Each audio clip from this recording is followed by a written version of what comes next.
A young noblewoman, Lady Lupia, stands alone with a somber expression, wondering to herself when it all started. Nearby, another young woman with a cheerful smile addresses her as Lady Lupia. This woman, Lady Faulty, then leans in close, happily asking if they aren't best friends. Though Lupia internally agrees, she feels that something is off and that she is not acting like her true self. As an onlooker greets Lady Faulty, Lupia reflects on her friend's good nature, thinking of her as a hard-working and kind person who isn't arrogant despite being a noble. However, her own thoughts feel clouded, and a strange sensation in her head leaves her feeling lost in a daze, as if something is amiss. Just then Lord Liam arrives, greeting both Lady Faulty and Lady Lupia. Faulty remarks that Lupia and Liam are always together, prompting Lupia to begin explaining why. Before she can finish, Faulty cheerfully interjects that it's because they are best friends. Lupia's unsettling internal monologue continues, trailing off with the thought, "It's as if..." Her thought concludes with a shocking realization. It feels as though she is being controlled by someone. This sudden awareness seems to shatter her perception of the world around her. With a new sense of clarity, Lady Lupia looks forward with a determined expression. A vision appears of a wedding ceremony taking place inside a grand cathedral. As she processes this, Lady Lupia declares that she finally remembers everything. She realizes that Lady Faulty is getting married today to the very person Lupia herself was supposed to marry. The bride, Lady Faulty, was the daughter of the Ardea Count family and an exceptional scholarship student at the Royal Academy. Her groom was Crown Prince Liam, the country's first prince, who was widely admired by the young nobility. Their love story had become the stuff of fairy tales among the common people. However, this romance began after a fateful meeting where Lady Faulty captured the prince's affection, leading him to choose true love over his political engagement to a duke's daughter. The duke's daughter, standing alone and distressed, tries to convince herself that she came to celebrate because Lady Faulty is her friend. Her body trembles with suppressed emotion. In her shock, she wonders why this happened when she was the one who had been engaged to him. Her thoughts drift back to when Lord Liam introduced her to Lady Faulty, who immediately and cheerfully declared herself Lady Lupia's best friend. In that same memory, Lady Faulty enthusiastically told Lord Liam that she had heard a great deal about him from Lupia. The flashback continues, showing Faulty brightly thanking Lord Liam for lending her something. Moments later, she shyly invited him to her next tea party. She even presented him with cookies she had baked herself, her affection for him growing more obvious. The memories shift to a private conversation where Lady Faulty confessed to Lady Lupia that she had fallen for Lord Liam. She then brazenly asked Lupia if she would let her have him. With a chilling smile, Faulty justified her request by reminding Lupia that they were best friends. Back in the present, Lady Lupia recalls numbly agreeing to Faulty's demand. The memory shatters her composure, and she suddenly questions if they were ever really friends at all. Another memory surfaces, Lord Liam approaching her to say there was someone he had recently become interested in. He then revealed that person was Lady Faulty, and directly asked for Lady Lupia's opinion on the matter. He looked at her with an intense expression, as if questioning her very presence. Then a vision of Lady Faulty appeared in a dark space, her face blank and unreadable. Back in the present, she and her companion, Alf, walked with the other guests toward the grand venue for the celebration. The bride, Lady Faulty, was described as a perfect idol with beautiful features and a sweet voice. Her cheerful personality had won over commoners and lower nobles alike. In contrast, Lady Lupia stood elsewhere in the hall, her thoughts trailing off. Nearby, guests whispered that Lady Lupia seemed cold and businesslike, asserting that the cheerful Lady Faulty was the one who would truly brighten the country. Lady Lupia overheard their cutting remarks. She lowered her gaze, her expression hardening at their words. Startled, Lady Lupia gasped in disbelief. As she walked through the crowd, she was overcome with a feeling of disgust. A knight rushed to her side, calling out Lady Lupia with concern. Recognizing him as Alf, she was surprised when he asked if she was okay. The knight was Alfred of the Carmond family, and he noted that she must be exhausted from all the preparations for the day. Alfred urged her to go rest in the waiting room, but she insisted she was fine. He firmly disagreed, telling her she couldn't continue on. Just then, a baron's son approached them tauntingly, asking why they looked so gloomy at a celebration. The young man smirked, clearly enjoying their discomfort. Another baron's son joined in, smugly asking if they had no congratulations to offer for the crown prince's wedding. Alf glared at them, his anger rising. He clenched his fist, ready to confront the two men. However, Lady Lupia stopped him, reassuring him that she was fine and was just about to offer her congratulations. Internally, she grimly reminded herself that congratulations were more than just words, especially since she and the bride were supposed to be friends. She held a small wrapped gift in her hands. Her thoughts spiraled as she struggled to voice the words. Even though she felt disgusted and wanted to flee, she forced herself to utter a fragmented congratulations. Her fragmented words drew the attention of two young men, sons of a baron, who creepily demanded she smile. She remained silent. In her mind, she was suddenly alone in a dark, fractured space, looking lost. Her expression became somber and distant. Suddenly, the lady's expression hardens with a flash of anger. The two young men are taken aback by her sudden change in demeanor. In the shadows, she clutches her throat, her face obscured. The lady confronts them, reminding them that even with her engagement broken, she is still a duke's daughter, far above their baron family, and questions who they think they are to give her orders. One of the baron's sons looks up at her, stunned by her sharp words. She continues scathingly, asking who a mere baron's son thinks he is to dare give her orders. She then recalls how they were forcing someone in poor health to stand. The men recall demanding congratulations, with one worrying about the situation while the other, bewildered, threatens to send a protest letter from his family. As she walks away, the lady warns them that she will remember their faces and names. Elsewhere, the crown prince tells a knight named Alf to come with him. Meanwhile, the lady walks alone down a long, arched hallway. Alf follows her towards a private room. Inside, she seems troubled, touching her chin thoughtfully. Just then, Alf bursts through the door, calling out for his miss. Startled, the lady questions what is happening, confused by her own strange feelings. As a dark vortex swirls in her mind, she questions her own identity, asking if she is truly Lady Faulty's friend. A memory surfaces of Lady Faulty declaring them best friends. While the lady's past self thought she truly liked Faulty and considered her important, the present lady reacts with denial, trying to push the memory away. A voice in her mind insisted that what she'd had with Lady Faulty was not friendship at all. The thought made her gasp in distress. Leaning over a toilet, she felt her head spin, wondering why her mind wasn't working properly. She then began to cough and retch violently. As she struggled, her thoughts became a frantic mantra, insisting that she had to congratulate Lady Faulty. She tried to affirm that Lady Faulty was an important friend, but a conflicting thought dismissed her as a mere classmate, which the lady vehemently denied. After her episode, she stood weakly by the toilet. She then moved to the sink and began washing her hands, trying to compose herself. A knight, Alf, was startled to see her. He called out to her, but she brushed off his concern, stating she was fine and asking if anyone else had arrived. When Alf confirmed they were alone, the lady decided to rest for a while and instructed him not to let anyone in. She asked if there was a simple bed nearby, and Alf confirmed that there was. He offered to send a message to the Duke's family and arrange for a carriage, which she gratefully accepted. Alf then led her into a private room containing a bed. The lady sat down and began to remove her shoes. She wearily prepared to lie down. Finally alone, she collapsed onto the bed. As she lay there, she reflected that Lady Faulty had taken everything from her. She lamented losing her crown princess education, her relationship with the prince, and her trade responsibilities, concluding that she was a foolish and ungrateful person. She reasoned that with the king and queen's approval of Lady Faulty, there was nothing she could do. Feeling she had failed her parents and her role as a duke's daughter, a look of utter defeat washed over her face. As her hand fell limp, she thought to herself that it was all over. As she gave up, she found herself in bed, the world around her beginning to shatter like glass. The shattering intensified, breaking apart the reality she had known. She then awoke with a start, utterly bewildered by her new surroundings. She finds herself in a strange, colorless void, where only she retains her color. Confused, she wonders what this strange place is. She realizes she is completely alone in the vast empty space. She makes a gesture, attempting to use her abilities. However, her attempt to cast a spell yields no magical reaction. She questions what could have possibly happened to her. Suddenly, a message appears before her, announcing that the system release is complete. The voice continues, declaring that the real world is now beginning. She repeats the word real, trying to comprehend its meaning. Her confusion deepens as she is thrown back into her room. The world shatters once more, returning her to her bed. The scene shifts to a wedding where Crown Prince Liam and his bride, Lady Faulty, greet their guests. As Prince Liam looks on, a guest wonders aloud where Lady Lupia has gone. Lady Faulty smiles slyly, stating that as her friend, Lady Lupia must be there to congratulate her. A dark, silent moment passes, emphasizing her worth. The unsettling feeling from her smile lingers. Looking around in a daze, she wondered what was happening. She then stood frozen as a sudden shock ran through her. Then she noticed her body felt light, and the discomfort from earlier was gone. She recalled the phrase liberation from the system, and wondered if that was what they meant by the ending. Although she didn't fully understand what had happened, she knew one thing for certain. That certainty was a harsh realization. The woman she had considered a friend was not one. She had been made to believe they were friends. But that woman had taken everything from her. Just then her knight, Alf, approached with concern and asked if she was all right. The lady turned to him, confirming that she was fine and felt much better. With newfound resolve, she declared that she had remembered what she needed to do. She then announced their next destination. They were going home, to the Carmon family. The scene briefly faded to black. Moments later, she and her companions were seen traveling in a carriage, their determined faces reflected in the window. A horse-drawn carriage pulls up to a magnificent ornate building. Inside, a man and a woman stand together at what appears to be a wedding ceremony. Elsewhere, another carriage comes to a stop as the door is opened from within. Inside that carriage, a frantic Muriel yells at the driver to hurry, who can only apologize. Her male companion tries to soothe her, assuring Muriel that they will be there soon. But she retorts, asking how she can possibly calm down when she is so worried about that child. Meanwhile, Lupia's father reads a letter, remarking on the terrible news he has just received. In his distress, he crumples the letter in his hand. He wonders aloud how he could possibly remain calm in this situation. He then resolves that he must go and see her as quickly as possible. Back in the carriage, both Alf and Muriel look on with deep concern. At the same time, Lady Lupia's expression is one of quiet, steely resolve. As she sits as alone, a mysterious voice announces that the ending has arrived, prompting her to ponder the meaning of liberation from the system. The voice continues, explaining that system restrictions will be lifted, allowing characters to act freely, starting with Lady Lupia Carmon. A memory flashes of her lying in bed, perhaps from when she was unwell. The voice then declares the system liberation complete and announces that the real world now begins. Hearing this, Lady Lupia quietly repeats the key words to herself,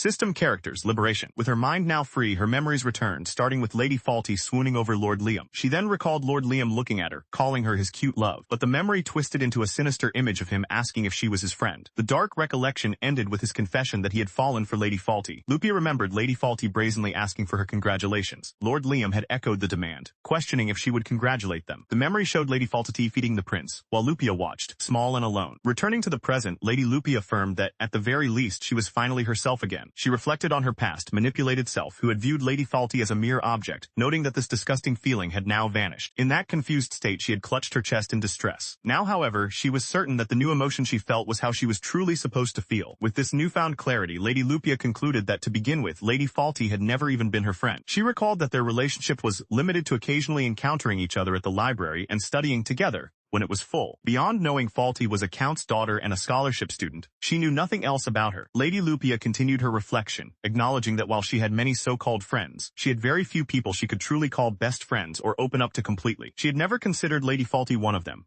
explaining that as a duke's daughter, she simply maintained cordial relationships with all students. For a noble daughter, these friendships were a mix of genuine camaraderie, strategic business alliances, and a necessary facade. She realized all of that effort had been singularly focused on becoming the future crown princess. But all her plans were upended when Lady Faulty became the crown prince's lover. Just like that, her engagement with the prince was completely dissolved, a fact confirmed by a letter with a broken seal. That letter contained an official decree. The crown princess candidate was changed to Lady Faulty, and after serving as Faulty's assistant, Lupia's own memories of her education would be erased. She then remembered Lady Faulty calling out to her, grabbing her attention. The count's daughter excitedly told her to listen, announcing that Lord Liam had just proposed to her. With tears in her eyes, Lupia forces a smile and says she is happy for her. Faulty smugly agrees. She then cruelly reminds Lupia that she had been undergoing crown princess training for more than 10 years. With a sinister expression, Faulty declares that she will become the crown princess and asks Lupia, as her best friend, for her support. Defeated, Lupia could only agree. Back in the present, Lupia bitterly reflects on how Faulty took everything she had built over the years, questioning how she could have ever considered her a best friend. Her thoughts drift to another memory, where an instructor berated her for stepping on her dance partner's foot. The instructor had questioned her awareness as the future king's fiancée, to which a young Lupia could only apologize. Recalling all those difficult days of training now feels somewhat empty to her. However, she resolves with determination that she will never allow her hard-earned knowledge to be used for Faulty's benefit. Lupia then wonders about her erased memories, questioning whether poison or magic was used to take them from her. Her thoughts are interrupted by a knock at the door. She turns toward the sound standing before the door. Realizing it isn't her night elf, she wonders who it could be and invites them to come in. The door opens to reveal Lady Faulty and Lord Liam, with Faulty cheerfully calling out Lupia's name. Upon returning to her family home, she finds the knight Alfred standing in a doorway. Beyond him, she sees two figures and wonders aloud if they are her father and mother. She expresses her surprise that Alfred is with her parents. He explains that with the reception over, he felt he had to quickly inform the Duke and Duchess about her health, to which she thanks him. Suddenly, her mother rushes forward and embraces her, calling her my cute Lupia and startling the young lady. Her mother, Lady Muriel of the Carmon family, exclaims how upset Lupia must be, insisting she should have been the one at the altar and decrying the royal family's foolishness. Overwhelmed with emotion, Muriel continues to cry out for her daughter. As her mother clings to her, Lupia's father and Alfred watch from the doorway. Muriel, catching herself, apologizes for her uncharacteristic outburst. Lupia internally notes how unlike her elegant mother it is to show such emotion even regarding family matters. She then tells her mother that in truth, she is not at all concerned about the broken engagement. Her statement leaves both her and her mother momentarily stunned. Her father, Alasterios, head of the Carmon family, stands with his arms crossed. He admits his surprise at his daughter's words. Lupia looks back at her mother, a thoughtful expression on her face. Alasterios realizes that this clear-headed girl is truly his daughter Lupia. He recalls how about a year ago his daughter had suddenly become like a doll. In his memory, he had tried to reach out the withdrawn Lupia, suggesting they take a break by the lakeside. He had asked her what was wrong, concerned about her state. He urged her to tell him if something had happened at the academy. But the doll-like Lupia of the past had simply replied with a chilling smile that there was no problem. Shaking off the memory, he now approaches his daughter and asks how she is feeling. She thanks him for his concern over her broken engagement, before starting to address her health. However, her hands tremble uncontrollably, betraying her outward composure. She then admitted that she was not feeling great. Her father confirmed her words, observing that her face was far too pale. Deciding to depart, he told Muriel and Alfred that they were leaving, and Muriel agreed. As he walked away, the father instructed Alfred to take care of Lupia, an order the knight readily accepted. Watching them go, Lupia let out a small laugh, thinking to herself that their sudden departure was like a storm. She then turned to Alfred and asked him to lend her a hand, which he dutifully did. However, as she tried to take a step, she let out a startled sound. She reached out her hand toward Alfred for support. Lupia suddenly realized that her limbs were not moving as she willed them to, a strange condition she had failed to notice until that moment. Down the hall, her father and Muriel continued to walk away. Noticing her struggle, her father called out her name, and Lupia managed a weak reply. She apologized again, explaining that it was hard for her to walk before crying out as she began to fall. Losing her balance completely, Lupia stumbled forward. Strong arms caught her before she hit the ground, and looking up she was shocked to see it was her father. As her father carried her, Muriel told her to let herself be pampered for now, but an embarrassed Lupia asked if she wasn't too heavy. He simply replied that no matter her age, it was a father's privilege to carry his beloved daughter. His words were characteristic of the head of the Carmond family, a military line descended from a royal younger brother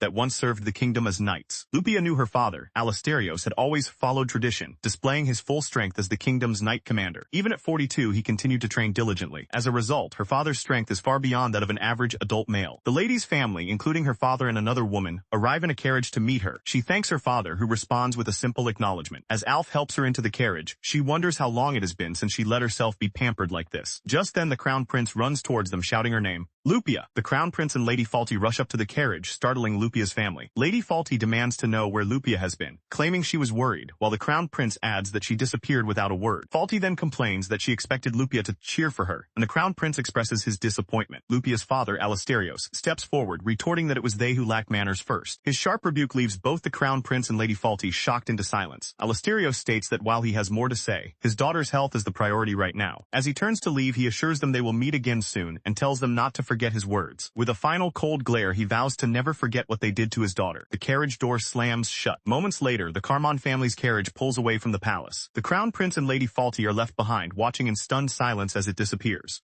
As they headed home, Lupia rested against her mother, looking utterly dejected. Their carriage traveled along a remote road, taking them away from the capital. Elsewhere, her father Papa thought sadly of his beloved daughter. He began to reminisce, wondering when it all started. Papa questioned when she had changed so much, as a memory of a young cheerful Lupia calling out to him surfaced. The memory took him back to their family's grand castle. In his mind's eye, he saw a happy young Lupia holding up a plate of sweets. She had proudly announced that she and her mama had made them together. The little girl then playfully offered her father a bite. When he asked what was in them, she happily listed figs, sugar, and flour. She eagerly asked if they were tasty, and he warmly confirmed that they were. The flashback continued, showing a slightly older but still radiant Lupia. She had once run to him, excitedly showing off a certificate she received at school. But as time went on, she was more often seen quietly reading a book. Her days became filled with diligent study at her desk. In a later memory, Papa found her still studying and asked if she was ever going to stop. Lupia replied that she had to because she was the crown prince's fiancée. She was determined to become a proper lady without shame, a sentiment that worried her father. He gently told her not to overdo it, reminding her that as the next duchess she didn't need to study so intensely every day. Lupia only responded by quietly addressing him as father. With a look of intense resolve, she simply stated, "I will do it." The memory ended on an image of her hands, a symbol of her unwavering dedication. His memory shifted to a later time, when she stood before a large gate looking just like a doll. Suddenly, she collapsed and he cried out her name, Lupia. She, however, stood up and calmly asked him what was wrong. He questioned why she was taking a break, reminding her that it was a day for her crown princess education. With an unsettling smile, Lupia simply told her father that everything was fine. Her parents watched in confusion as her father muttered her name questioningly. She then walked past her stunned father without another word. Her brother Carmond joined her, and they walked away together with determined expressions. Lupia announced she was returning to her room, leaving her mother to wonder about the state of her child. In shock, her mother could only wonder what had happened to her. Her father recalled that after that day, Lupia's education as both crown princess and ducal heir continued.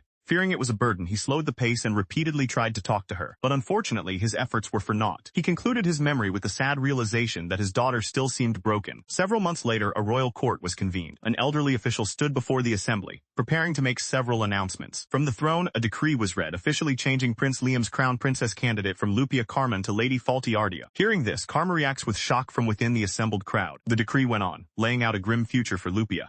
All her education would be used to assist Lady Faulty, after which her memories of that training would be completely erased. Her father could only listen in disbelief before declaring the entire thing to be absurd. He had then burst forward, demanding an explanation from the king for what was happening. The Duke questioned the entire point of his daughter's original engagement. He angrily asked the silent monarch why he had arranged for Lupia to be engaged to the first prince in the first place. He pressed further, asking if the king had forgotten some past promise or agreement, but the king simply stated from his throne that the matter had already been decided. Just then, the doors burst open as a young man stormed into the room. As he left, he lamented how much more his daughter's dignity would be trampled upon, while his attendant tried to call out to him. The Duke then resolved that if the royal family was going to act this way, he would prioritize his own family above all else. He swore that he would never forgive those who had trampled on his daughter. A few days later at the Carmond estate, the Duke was heard demanding to know the meaning of something he was looking at. In another room, a young man began to speak about the royal family's actions. This man, Rupert Carmond, concluded that the royals seemed intent on disregarding his family. He was introduced as the younger child and Lupia's twin brother, a doting Siscon who deeply loves his sister. A flashback revealed a young Rupert's vow.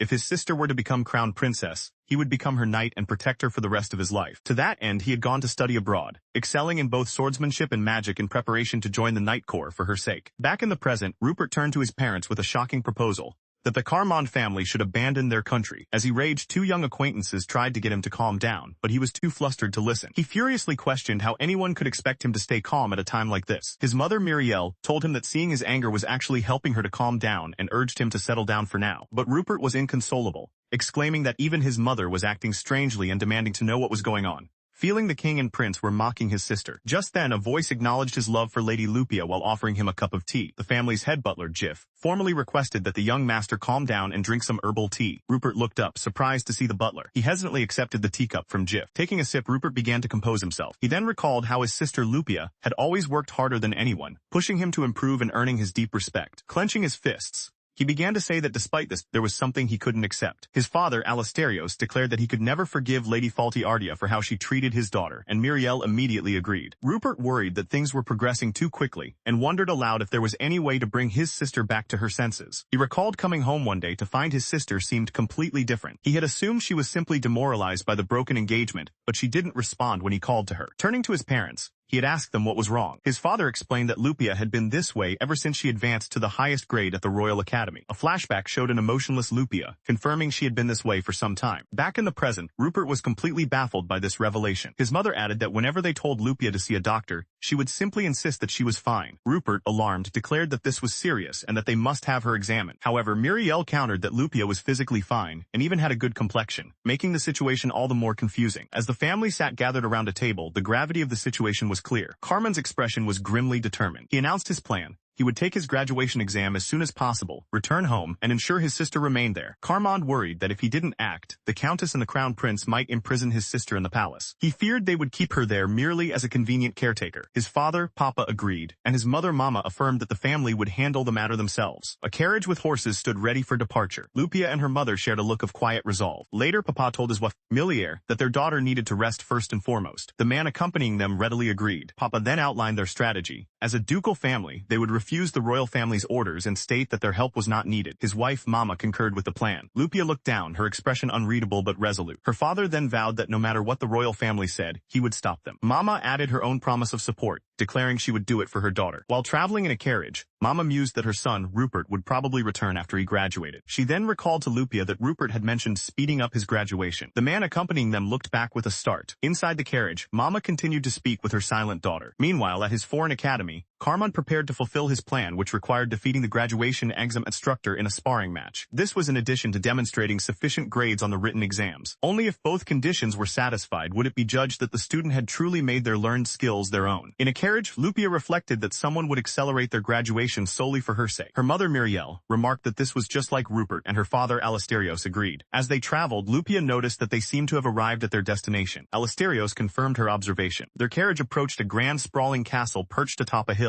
A moment passed. From within the castle grounds, a shocked voice cried out, wondering what was going on. Meanwhile, back at the palace, a courtier reported that the Duke, Duchess, and their daughter had already departed. An enraged official ordered his men to chase after the idiots, sighing in frustration. The elderly official, seething with anger, wondered what the Carmond family had done.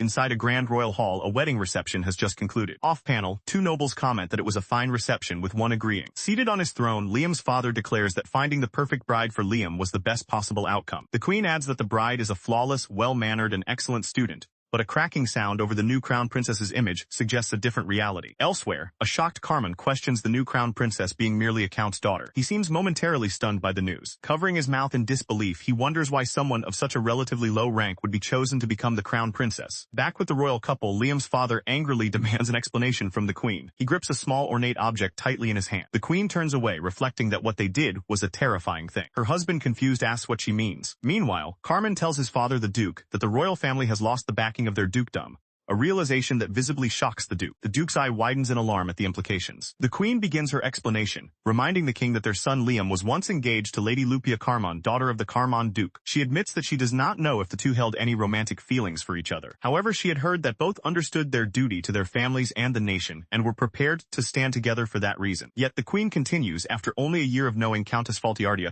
Liam decided to make her the crown princess instead. The king listens intently as the queen recounts the events. She concludes by stating that annulling an engagement with the duke's daughter is an unthinkable act by any standard, questioning the decision. The one most affected by this decision, Lady Lupia, had thought she'd reconciled with someone but was now having doubts. She stood alone, a forlorn figure. Meanwhile, nobles gossiped about her family's hasty departure, recalling that the royals had unilaterally handled the engagement and its annulment, for which the Carmans paid a massive compensation. The Duke believed that if they sincerely apologized, the matter could be resolved. However, the king wondered if it was too late for that. He questioned why they had even approved Liam's engagement to Countess Ardea in the first place. The queen accused him of being the one who pushed for it, but the king reminded his majesty that she was the first to welcome the idea. The queen was taken aback by his retort. The king then privately wondered if Falti was still a lady of worth without the duke's backing. He clenched his fist in frustration. He grimly accepted that the wedding had already taken place and could no longer be undone. The king resolved that they must at least avoid angering the duke and persuade him to become the crown prince's patron again. A figure approached. The next day, a confrontation occurred. Duke Carman arrived before a royal official stating that the fault was clear. The official was left speechless by his sudden appearance. The duke began to list the royal family's offenses, starting with their annulment of the engagement. He angrily pointed out that they had not only damaged his daughter Lupia's honor, but now expected her to tutor the new crown princess after 10 years of her own dedicated education. Continuing his tirade, the duke recounted the further insult that the princess's education was a royal secret and that Lupia's memories would be erased after her service. He seethed with indignation. This, he declared, made it seem as though his daughter was nothing more than a tool. He finished his accusation, stating they viewed her as a convenient piece to be used and discarded at their pleasure. He then reported that his daughter had collapsed from vomiting at the wedding reception the previous day. His wife Muriel gasped in reaction. She stammered, shocked at her husband's bluntness. A brief image shows the two sons of baronial houses who had harassed Lupia. Their son Rupert then revealed that the ones who forced his sister to give her blessings were the crown prince's friends from the academy, sons of baronial houses. Rupert let out a cold, mocking laugh. The duke firmly declared that his daughter Lupia would not be coming to the palace until she fully recovered her health. Rupert added that if the new crown princess is truly so excellent, she should be able to find another suitable tutor immediately. He then questioned the very purpose of bringing Lupia there at all. An elderly official wondered if it was because the crown princess desired it, wanting her dear friend Lupia to be around. Rupert scoffed, remarking how strange that sounded. Muriel vehemently denied the official's suggestion, shouting that it was absolutely not true. The duke calmly affirmed that regardless of what was said, he would have his daughter rest and recover. He explained that his child, who had never shown weakness before, had suffered deep mental anguish. Rupert agreed, stating that it is only natural for a parent to protect their child. He then stepped forward with purpose. Alarmed, Muriel cried out for him to wait. Ignoring her, Rupert clenched his fist and continued on his way. The doors slammed shut behind him as he left the hall. The elderly official sat stunned in his chair. The grand hall was now empty, save for the two remaining figures. The queen turned to the official and asked what they should do, but he admitted that he didn't know. Elsewhere, Liam's father felt a similar despair, covering his face in anguish and wondering why this was all happening. He let out a sigh, lamenting that his son was a fool. The new crown princess, Falti, was also puzzled, but for different reasons, wondering why the king would think such a thing. She sat alone at her desk in a grand empty room. Falti mused that since her closeness level with Lupia was supposed to be high, Lupia should have willingly become her tutor. She sat lost in thought, a swirl of confusion above her head. She then recalled that she had successfully entered the marriage route with Liam. This led her to realize that she must be on a specific path. Her thoughts revealed her goal, the true happy ending route, which she envisioned with a blissful smile. She remembered that this was the most difficult romance ending to achieve in the game. However, she also knew that it was the one that ended with everyone's approval. Even her rival, Lady Lupia, was supposed to cause no conflict in the end, according to this route. Sitting at her desk, she quietly sought confirmation, wondering if her understanding was correct. The view from her window showed the castle against the night sky. Inside, the curtains of her room were drawn. A narrator explained that Falti's ultimate goal was to achieve the true happy ending, be loved by all, and spend happy times with everyone. She looked up from her writing, lost in this thought. The narration continued, stating that once she reached her desired ending, she had failed to consider what would happen to her afterwards. Having achieved her goal, she now slept peacefully in her bed. While she slept, unaware of the storm she had caused, a tense scene unfolded in a grand hall, where two figures stood at a distant altar. Crown Prince Liam watched them with a serious expression. He then turned to his father, demanding to know what was happening. Liam's father, however, insisted that Liam first answer a question from them. Confused, Liam asked what question, and his father simply confirmed that there was one. The assembled crowd watched the exchange with bated breath. With a sigh, Liam's father announced that he would begin the proceedings. An official then addressed the prince, stating he must already know the crown princess's budget had been reduced. A shocked Liam interrupted, demanding to know the meaning of this sudden change. As the crowd urged him to answer the question, he angrily demanded to know why the budget was cut. The official coolly asked if the reason wasn't obvious, but Liam only repeated his frantic why. The prince was stunned into silence by the question. The official began to explain that when Lady Lupia Carmon was the candidate, her ducal house contributed to the budget. He recounted how the Duke himself had offered the funds, believing something suitable was necessary for his daughter. Because of this, the Duke had prepared a large sum specifically for the Crown Princess's budget. The official continued, pointing out that now that Lady Lupia was no longer the candidate, the Duke had no reason to continue his contributions. Liam was left utterly speechless by the revelation. A noblewoman added that the Duke treasures his daughter, which is why, as Carmon confirmed, he had covered the budget from his personal funds. The official noted with understanding that the Crown Prince had clearly been unaware of this entire arrangement. He then informed Liam that written documentation of the exact amount contributed had been left. Furthermore, he declared that any remaining surplus from the Duke's contribution would be returned immediately. Panicked, Liam asked what this meant for Falty's Crown Princess budget. The official feigned confusion, coolly asking what the prince meant by what will happen. The flustered prince tried to clarify, stammering that he was referring to the reduced portion of the budget. The official retorted that if he wanted things to be as they were for the Duke's daughter, then the new Crown Princess could simply rely on her own family. Liam was shocked, realizing this meant relying on the Count's house and muttering about what a burden that would be. As Rupert addressed the king, His Majesty questioned why he was making such an issue about the Crown Princess's budget. The king pointed out that it was simply being restored to the normal amount. Another noble added that it wasn't as if they had left her without any budget at all. The full horrifying implication of their actions finally hit Rupert, and his expression filled with pure rage. He looked up in disbelief, unable to finish his thought as he questioned their true meaning. The scene flashed to the Crown Princess, who recalled the time when Lady Lupia Carmon was still the candidate. She feigned shock, asking if it was true that the budget had been used to buy gifts for her, the new Crown Princess. Hearing this implication, Rupert's face contorted with furious shock.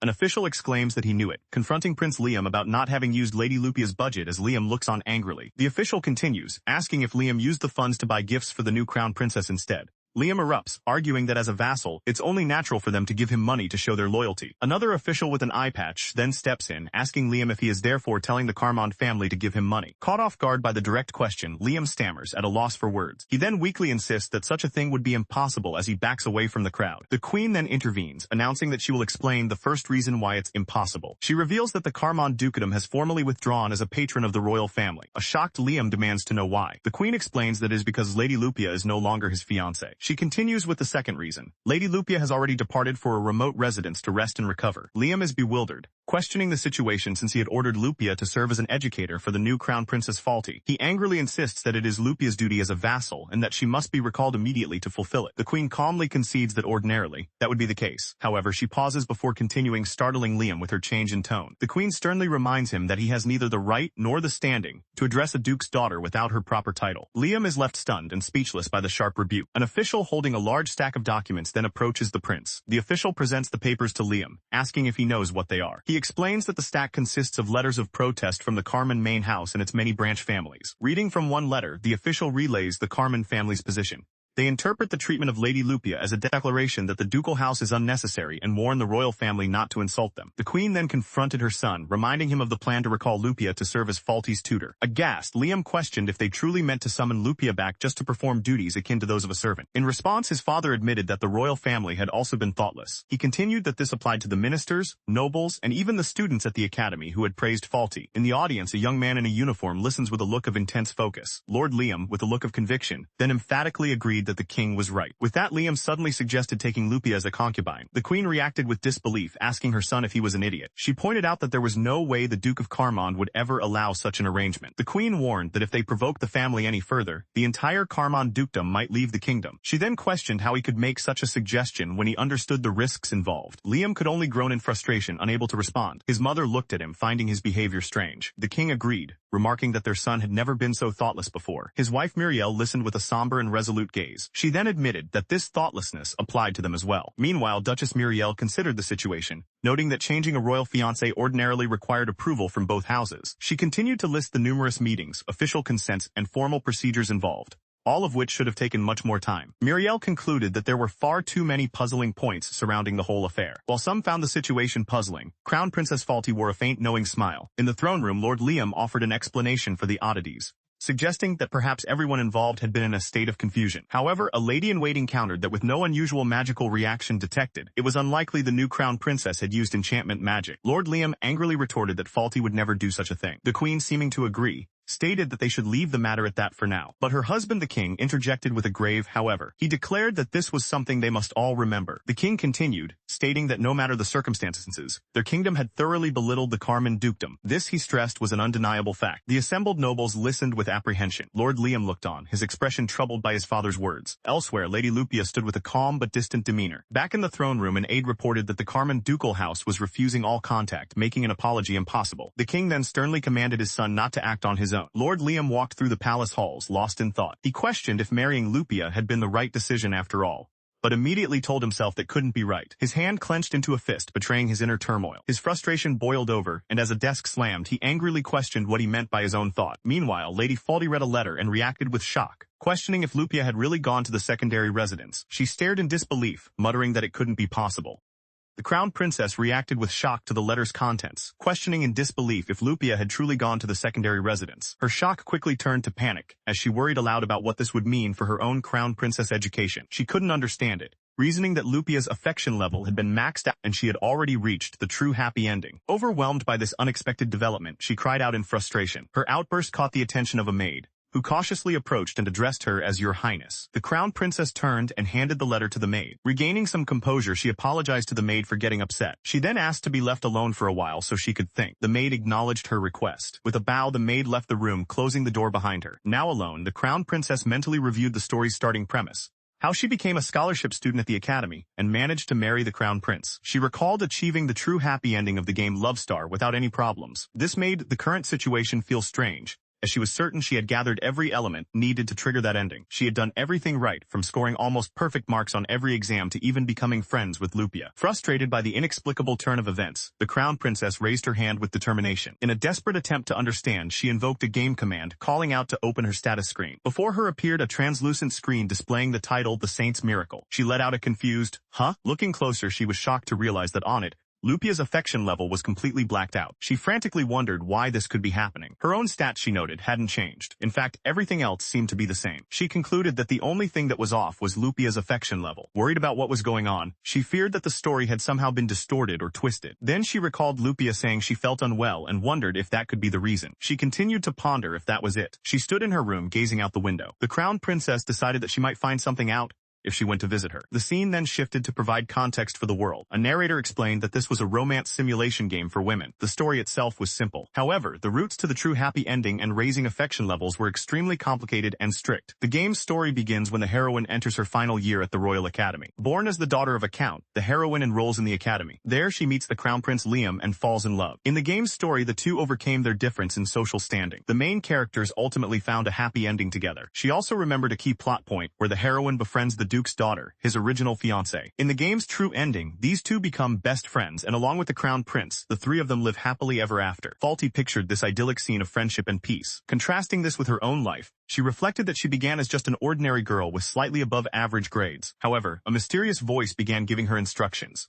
telling her to use specific formulas and memorize grammar, and though she was initially doubtful, the commands echoing in her head startled her. The sudden realization left her wide-eyed. By following the voice's guidance, her grades quickly shot up to first place in the academy, earning her praise and congratulations from her peers, who called her Lady Faulty. The voice continued to help, giving her tips on how to win over the prince, like adding 20 grams of sugar because Crown Prince Liam likes sweet things. With that, she felt the final piece of her plan had fallen into place. Faulty triumphantly recalled how she became the Crown Prince's fiancée and climbed the social ladder to become the future queen of the country. The mysterious voice in her head chuckled, remarking how a queen could be chosen from a mere count's family, attributing it all to its own influence. But the voice quickly corrected itself, warning Faulty not to get conceited and declaring her success was simply God's will. Faulty, however, felt slighted, muttering to herself that she had worked hard too. Her frustration boiled over, and with a manic expression, she insists that she did in fact work very hard for her achievements. The narration notes that the widespread support she received from the Academy's students was a major factor in her marriage. Indeed, other students could be seen fawning over Lady Faulty, praising her beauty and vowing to follow her forever. She reflected that while the high-ranking noble ladies had sided with the Duke's daughter, Lupia, she had successfully won over the commoners and lower-ranked noble ladies who became her allies. And above all, she mused, there was one other key factor. In her mind, she pictured herself whispering insincerely to Lupia. With a predatory grin, again, Faulty recalled declaring that Lupia was her best friend. In fact, she considered Lupia herself to have been her greatest ally. Faulty believed that like a doll, Lupia had obediently yielded everything to her. She briefly admitted to herself that she did feel a little bad for Lupia, but that feeling was quickly replaced by manic glee as she celebrated her good fortune. She gloated over her achievements, such as reconciling with her rival lady and supposedly following God's will. Faulty fiercely resolved that she would never let this opportunity slip away. Ticking off her assets, she noted she had the support of the students and citizens,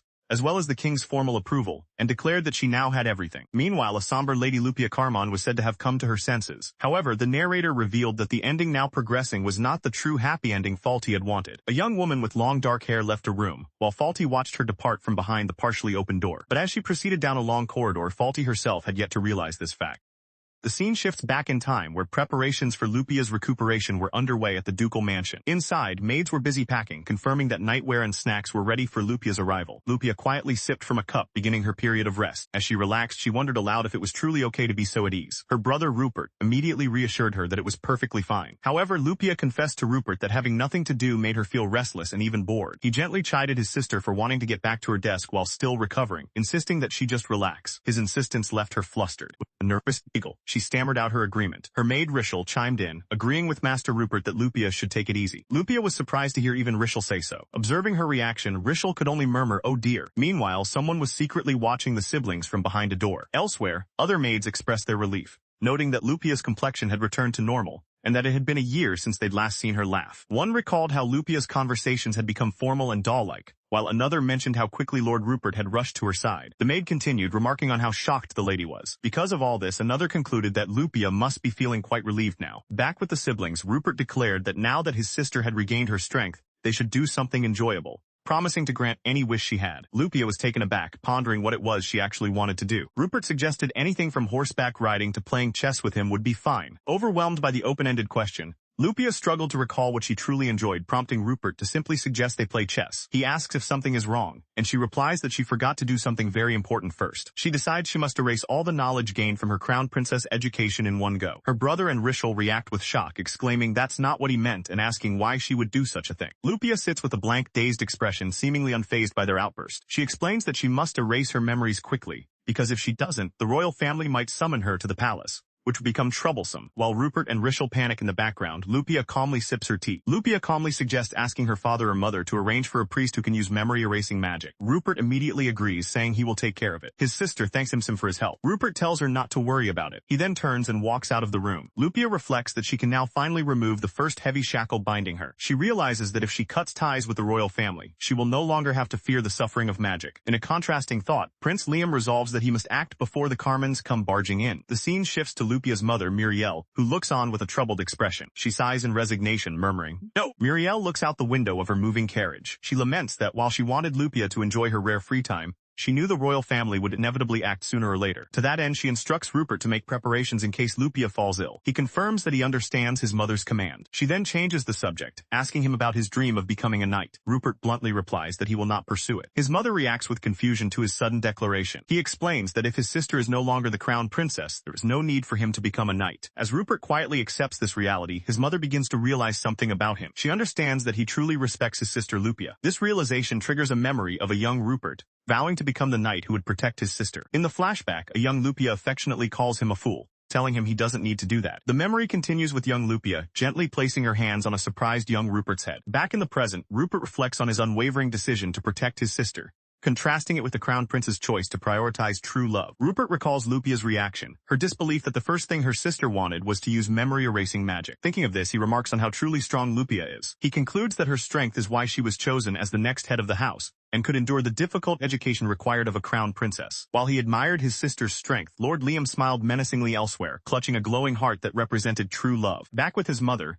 Rupert remarked it was a good thing Lupia didn't marry someone who couldn't understand her value, and she readily agreed. Lupia herself seemed to share the sentiment, stating confidently that she has many futures ahead and is sure she will find someone better. In another location, an elderly official stood with a serious expression holding an ornate staff. His destination appeared to be a tall, isolated tower. The solemn official stood ready before the tower's entrance. Inside, the official looked down a long, dark corridor towards Lupa, who was kneeling in a distant pool of light. She looked up, her expression calm and resolute. Watching from afar, Rupert and his father appeared deeply concerned. Lupia's mother also watched with an anxious gaze. She nervously addressed the group. The official official, however, focused only on Lupia, addressing her by name. As he spoke, his staff began to glow with a bright light. He asked if she was ready, and Lupia calmly confirmed that she was. The staff then flared with intense magical energy. A powerful spell immediately enveloped Lupia as glowing runes materialized in the air around her. The magical energy whipped violently around her dress. The spell's force suddenly intensified, causing cracks to appear in the very fabric of the space around her. Tears streamed down Lupia's face as she endured the immense power. But then her eyes snapped open in shock and pain. Dark, corrupting energy burst forth, consuming her body. The backlash from the spell was severe, causing Lupia to violently cough up blood. Blood splattered across her back as she hunched over. She then collapsed forward onto the cold stone ground. Watching from the observation area, Rupert could only stare in absolute horror. Though bleeding profusely on the ground, Lupia internally steeled her resolve, questioning what kind of future head she would be if she couldn't endure this. A brief vision flashed through her mind, a robed figure standing before a radiant being inside an ornate frame. Her brother Rupert's face was etched with shock and concern. Meanwhile, within her mind a cryptic vision played out, showing a robed figure before a version of herself. As Lupia coughs up blood, her brother Rupert calls out her name in alarm. Her parents, the Duke and Duchess, could only look on, their expressions a mixture of helplessness and deep worry. Gathering her strength, Lupia vows that she will never ever lose. He sends another letter. A bonus comic begins, showing Rupert at his study abroad dormitory writing a letter to his sister, mentioning his sudden return must have surprised her. The next day he writes again, explaining that his renewed worry for her compelled him to pick up his pen. His letter was sent off. This continues day after day. Another letter was dispatched. Finally, Lupia sat surrounded by a mountain of correspondence, reading one of the letters with a deadpan expression as yet another one landed on her head. The comic then shows her father Alasterios, trying to invite Lupia somewhere. However, she wordlessly walks away and closes the door on him before he can finish. Alasterios dramatically despairs, wondering if his daughter is going through a rebellious phase.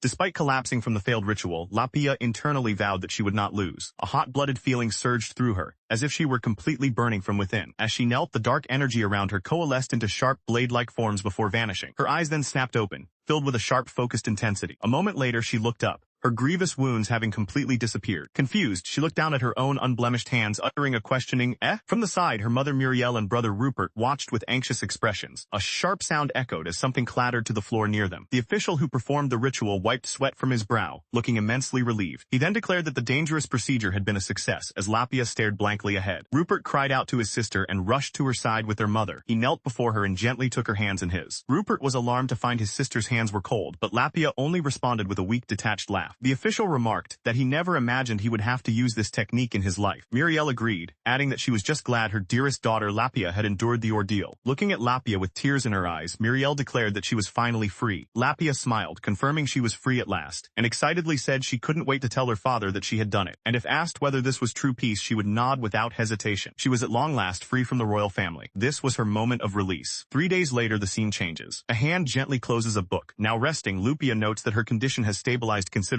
She reflects that although she has been freed from the memories of her crown princess training, other things remain. The humiliation of being made to think of Faulty as a friend and all the wasted time preparing for her role still lingered, as did one other thing. That final memory was the voice from the so-called system, something she vowed never to forget. Pondering the meaning of the system, she decides she should talk to Rupert about it. Resolving to strike while the iron is hot, she immediately sets off to find him. As she walks through the manor, Lupia remembers that Rupert has the day off and should be in his room. She reaches his door and raises her hand to knock. Before she can, she overhears a young woman inside berating Rupert for not telling her about his sister's ordeal, but she falters when he asks what she could have done. Rupert explains that Lupia's condition had been so unbearable that the woman would have fainted if she had seen it. Suddenly, the doorknob begins to turn. The door opens to reveal Vernella Alcione, third daughter of the Alcione Count family, who excitedly calls out to her sister. A startled Lupia greets Vernella in return. Vernella greets Lady Lupia with great enthusiasm, announcing she has come all this way for a visit. Lupia politely thanks her for traveling so far. Vernella stares at Lupia with an intense, unreadable expression. Internally, she thinks of Lupia as my lovely. Sensing something is off, Lupia offers a slightly confused smile in return. She dramatically cries out for her lovely sister. Rupert immediately scolds her, reminding her to consider his sister's health. Watching their exchange, Lupia comments on what a narrow-minded gentleman her brother is. The dark-haired woman is introduced as Vernella, Rupert's fiancée and the third daughter of the Alcione Count family. Despite being only 16, she is highly talented and already manages several of her family's businesses. Though she appears friendly, Vernella never drops her formal demeanor in social situations. Her consistent reserve is compared to a magnificent magnificent rose full of thorns. Because of this, she has earned the title the Lady of the Blue Rose in society. Back in the present, Vernella exclaims that something is wonderful. She then recalls Lupia mentioning the use of memory-erasing magic. Lupia confirms this is true, explaining that thanks to the magic, her memories of the Crown Princess training are now completely gone. She concludes that this means there is no reason for the Crown Prince or Crown Princess to summon her anymore. Hearing this, Vernella's expression darkens as she quietly takes in the information. Vernella then declares that she will no longer speak as a sister, but as a member of the Alcyone family. A close-up reveals the intense, wary eyes of the person she is addressing. Lupia, picking up on the formality, asks what she means, addressing her as the Alcyone Count family young lady. Vernella reveals that His Majesty the King and the Crown Prince intend to approach Lady Lupia. Lupia processes this grave news with a quiet acknowledgement. Meanwhile, at his desk, Rupert reflected that his father had managed to prevent an undesirable outcome. Lord Liam, however, worried that they still couldn't predict what their adversaries might attempt next. The elderly official he is speaking with listens with a grim expression. He then extended his hand and began to speak, saying,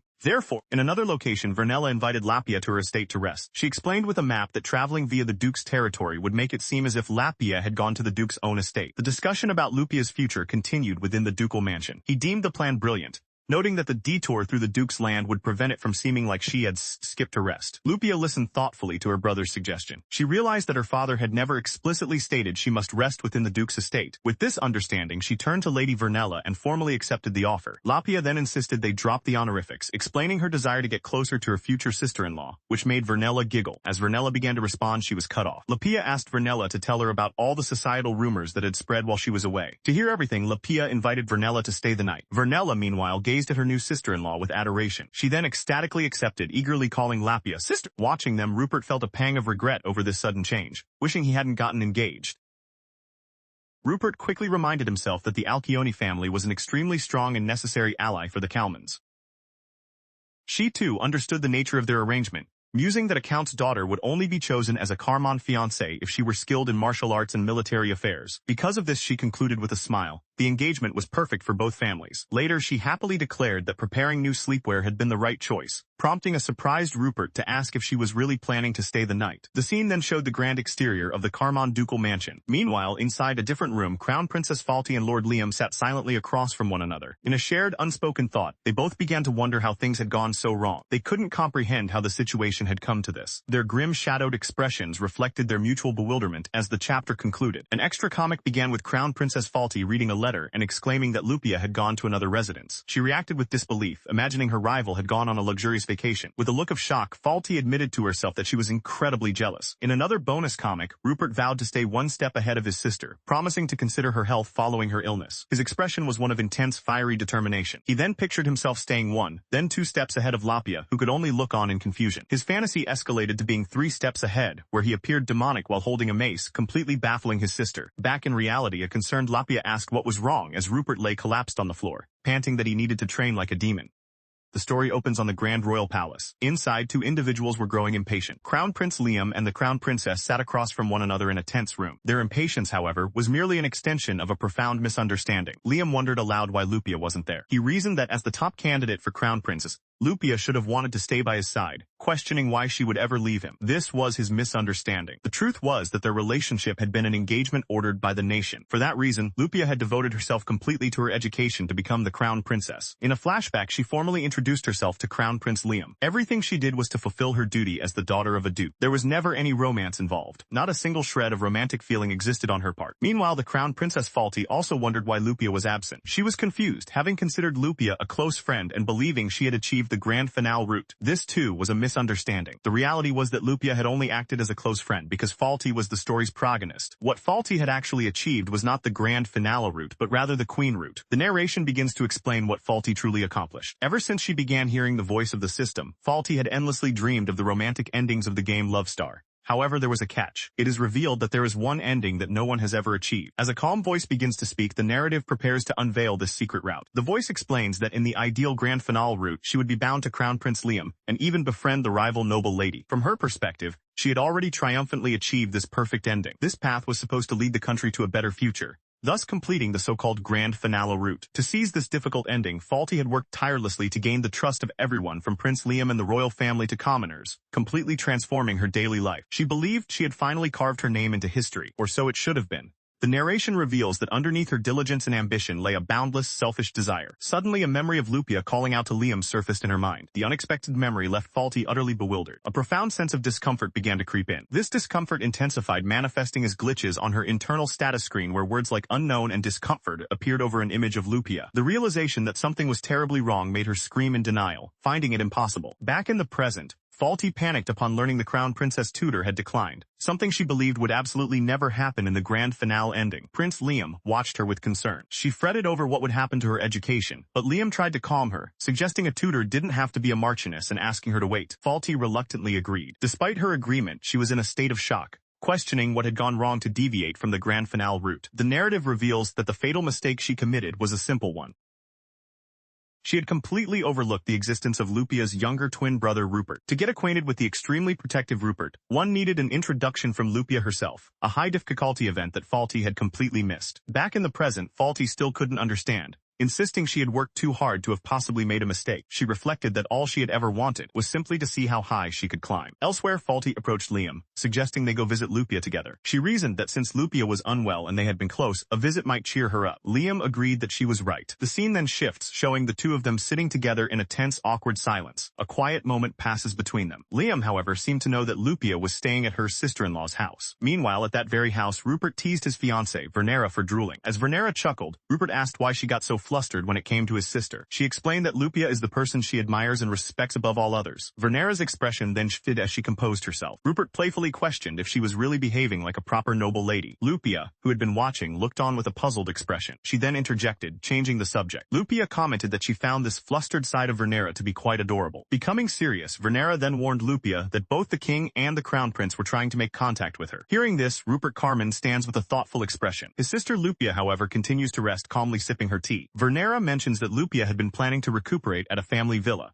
and Rupert adds that most of the packing is already finished. She then turned to Lupia, addressing her as sister-in-law. Lupia explained that her recovery was taking longer than expected, as the burden from the memory erasure still lingered. She apologized for the delay, but Vernera quickly insisted there was absolutely no need to apologize. Rupert agreed, telling his sister-in-law that while they should hurry, her health came first. Feeling she had been insensitive, Vernera chastised herself for being thoughtless. Suddenly, the sound of hurried footsteps echoed from the hallway. As a door burst open, a voice urgently called for the young master and miss. The butler, Jeef, had arrived, and a surprised Lupia asked what was so urgent that he would enter without knocking. Holding out a letter, Jeef announced that the crown prince and princess had sent a request to visit the young lady. The news left Lupia, Rupert, and Vernera with serious expressions. Lupia wondered aloud why they would want to visit her, as there was no reason for it. Taking charge, she ordered Jeef to contact her father at once, and he immediately complied. Lupia then told Rupert that she would deliver a message spell to their mother, and he agreed. Rupert in turn instructed Vernera to arrange their trip to the territory at maximum speed. As she began to cast her spell, Lupia considered the possibility that the royals might try to contact her without her father's permission. Her hands began to glow with magical energy. The magic coalesced in her palms, forming a small bird of light. The magical bird then grew and took flight, carrying her message as she watched it depart. Elsewhere, her mother receives the message and immediately begins casting a spell in response. The magic materializes back at the mansion as a giant bird-like creature made of intricate lacework, spreading its wings before Rupert and Lupia. Rupert urgently points towards the window as Lupia gasps, watching the massive creature approach. Moments later, the magical bird shatters the large arched window as it flies out of the room. Meanwhile, Vernella gently chides her sister-in-law Lupia, reminding her to rest, and Lupia wearily apologizes. The magical bird continues its journey, flying towards a distant castle perched on a cliff. The scene opened on the imposing royal palace. Inside, Lupia held another letter, noting that this one was not from the royal palace. Her eyes widened in shock as she read its contents. With a grimace, she crumpled the letter in her hand. Seeing her distress, her brother Rupert asked if something was wrong, but Lupia quickly dismissed his concern. She recalled the letter's completely misplaced accusation, which claimed she had injured the crown prince and princess. More importantly, she wondered about the person who had conveyed that message to the royal couple. Her thoughts drifted to a recent conversation she had with Vernella. A commotion erupted outside as a servant pleaded for someone to wait, calling their independent actions unacceptable. Rupert, the target of the plea, simply commented to Lupia that it was rather noisy. Just then, the doors to the room burst open. Two young noblemen barged in, with one shouting to announce their presence. Rupert, Lupia, and Vernella stared at the uninvited guest. One of the men, a baron's son, immediately confronted Lupia, demanding to know what she thought she was doing. He was acting on behalf of a worried Crown Prince Liam and Princess Faulty.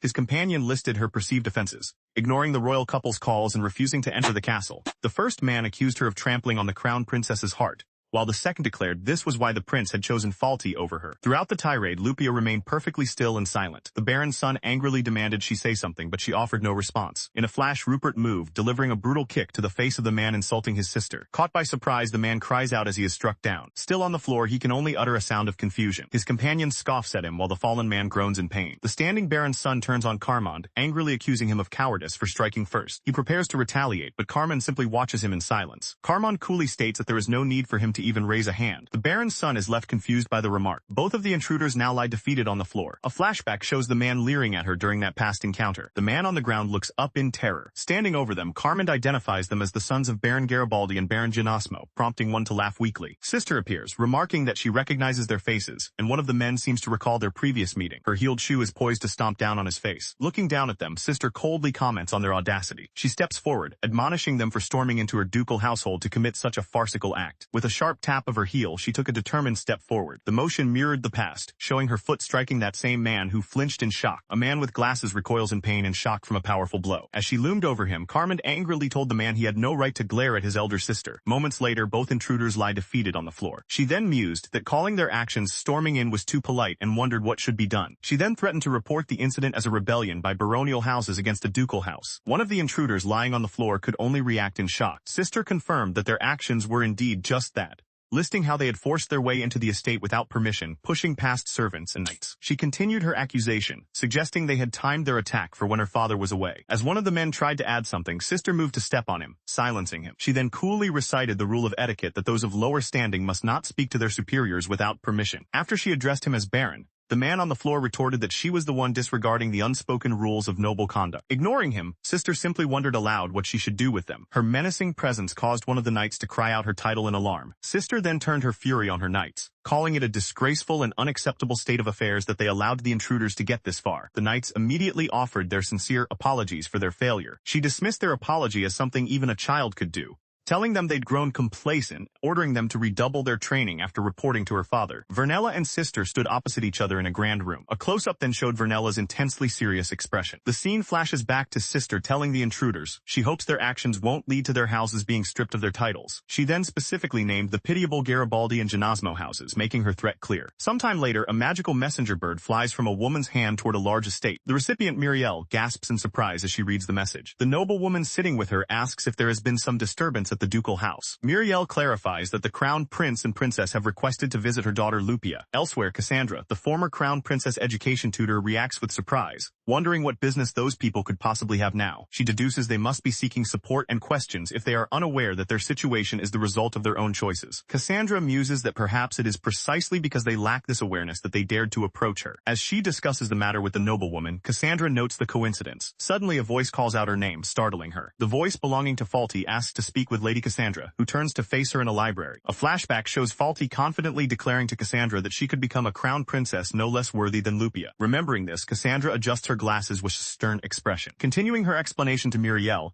Cassandra acknowledges that Lady Faulty is said to be outstanding, but she herself has witnessed Lupia's blood-stained efforts for many years. She recalls how Faulty reduced all of that hard work to nothing. Cassandra admits that while it may be childish, she refused to educate the very person who trampled upon Lupia's efforts. Her decision was firm, symbolized by the closing of a book. Cassandra reassures Muriel that since she is not the only possible tutor, there should be no real issue. Moved, Muriel thanks Cassandra for valuing her daughter so highly. Cassandra insists it is simply the truth, adding that now Lupia can finally do as she wishes, and Muriel agrees. She then reveals Lupia's true dream, to become a great female duke. Indeed, a maid recalled how Lupia, even while undergoing her crown princess education, had refused to give up on that very ambition. She had continued her efforts with an extraordinary resolve that few could ever replicate. Muriel, her mother, firmly believed that for such a child to go unrewarded was something that must never be allowed to happen. Her expression hardened with determination. As she pictured Prince Liam and Faulty, Muriel thought that one must always pay the price for their own actions. Meanwhile, at the royal palace, a difficult conversation was taking place. The queen informed Faulty that every single instructor who had previously handled crown princess education had refused to take charge of her lessons, leaving the new crown princess stunned. Faulty had once confidently declared that she could become a crown princess no less capable than Lupia. However, her former tutor Cassandra had coldly dismissed her, questioning if she was even needed. Even Lupia had privately admitted that Faulty was a shameless crown princess. Faced with this universal refusal, the queen concluded that it could not be helped. She then announced that she would personally take charge of Faulty's crown princess education. Faulty could only stare back in wide-eyed shock at the unexpected declaration. As Faulty clutched her hand, she let out a cry of pain. In the ornate room, a lamp sat on a side table. The queen then told Faulty that if she had time to complain, she should use it to learn proper conduct, to which Faulty meekly agreed. The queen began Faulty's education personally, standing over her as she sat before a large stack of books. She reflected on how even this person had once been accepted. At the beginning, she recalled, Faulty was certainly welcomed. But as everyone began to understand the magnitude of what the royal family had lost, Faulty's situation began to change. Compared to the esteemed Carmen ducal house, Faulty's count family was deemed barely suitable for a crown princess. And yet that count's daughter became crown princess over Lupia and would one day become queen. This meant she had to demonstrate an aptitude exceeding Lupia's not only to her own country's nobles but to other nations as well. In a moment of distress, Faulty wondered what to do now that even Lupia had refused her visit, as a servant knelt in apology. In another scene, Cassandra informed Faulty that every former Crown Princess tutor had declined the position after hearing her words, prompting Rupert to ask if she understood why. Faulty, flustered, could only stammer that she didn't. A flashback then revealed her past boast, that she was confident she could become a crown princess no less than Lupia. Her lecturer accused her of trampling upon all the feelings and resolve of the Carmon ducal lady. They pointed out that Lupia had endured and restrained herself since childhood. Faulty tried to protest, stammering that she never intended to cause harm. The scene returned to the queen, who acknowledged that confidence is good but questioned the need to say her boast out loud. Left speechless, Faulty could only stammer in response. She began by stating that, in addition to their own language, Faulty must master a minimum of 5 foreign languages. Faulty was stunned by this, exclaiming in disbelief. The queen coolly asked why she was surprised, noting that Lupia could speak them from a young age and knew even more written languages. Prince Liam casually dismissed the task as something even a child could do. Feeling the pressure, a distraught Faulty wondered if this intense training was going to continue. The narrator clarified that this was not a single event, but the beginning of a new reality born from Faulty's own choices. Elsewhere, a mysterious woman with long black hair observed the situation from afar. From afar, Vernera thoughtfully considered the recent events. She mused that Faulty had overlooked many hints and wondered when, if ever, anyone would reach the grand finale. In another scene, Lupia calmly sipped tea, deciding to set the next event and repeat the process until it was done. The mysterious woman stood before a chessboard, stating that all endings would be repeated until achieved, as that is the nature of a game. A hand holding a king chess piece appeared, accompanied by the thought the controlled pieces would surely be released once the game ended. The thought concluded with the hope that it would surely end. The maid Rochelle confirmed Lupia's luggage was nearly packed, while another servant asked about Rupert's. Rochelle noted one last item was needed as the servant announced their preparations were complete. Vernera told Lupia they could depart in a few hours and asked about her condition, but Rupert answered for his sister, assuring Vernera she was fine. Lupia, however, internally rejected their planned destination, the Alcyone Count's territory. With Rupert by her side, she decisively announced a new destination, the Kwa Kingdom. Their destination was a scenic realm with a castle perched atop a hill overlooking a town and river. This was the homeland of Lupia's mother, Muriel, a former princess of Kwa. Though her claim to the throne was low, she was cherished for being much younger than her siblings. Upon marrying into the ducal house of a neighboring kingdom, she had relinquished her rights to the throne. However, at the time of her marriage, her parents and siblings told her to rely on her homeland without hesitation if a crisis ever arose. This advice was something they emphasized repeatedly. After explaining Lupia's situation to her elder brother, the current king, Muriel requested permission to relocate, and he approved without hesitation. The family prepared for their move to the new kingdom. Lupia and Rupert naturally had no objections, with Rupert stating they should be grateful to the Kwa Kingdom, and his sister agreeing. Vernera also gave her consent, stating there was no issue as long as her engagement to Rupert continued. Although rumors spread among the nobles about a princess returning who had married abroad, the situation calmed because it was known she had no claim to the throne. The family settled into their new life in the Kwa Kingdom. Lupia began to explore her new surroundings. Elsewhere, Rupert angrily confronted a female guard, demanding to know why she was carrying out his father's errands. The flustered guard could only apologize. He ordered her to refuse such commands in the future, threatening to replace her if she did not understand whose guard she was meant to be. The guard admitted she had no excuse,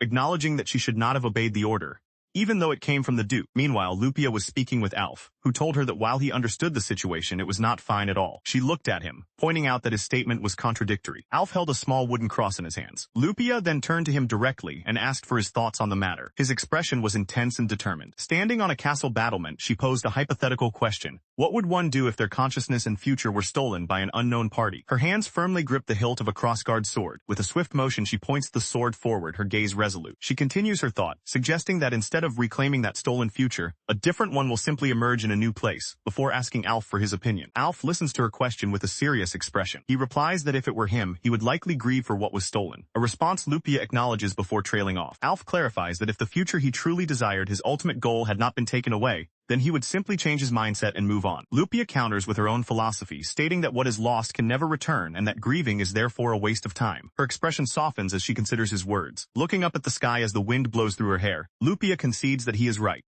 As they prepared to depart, Rupert Carmen turned to his sister Lupia and wondered aloud who their new guard would be.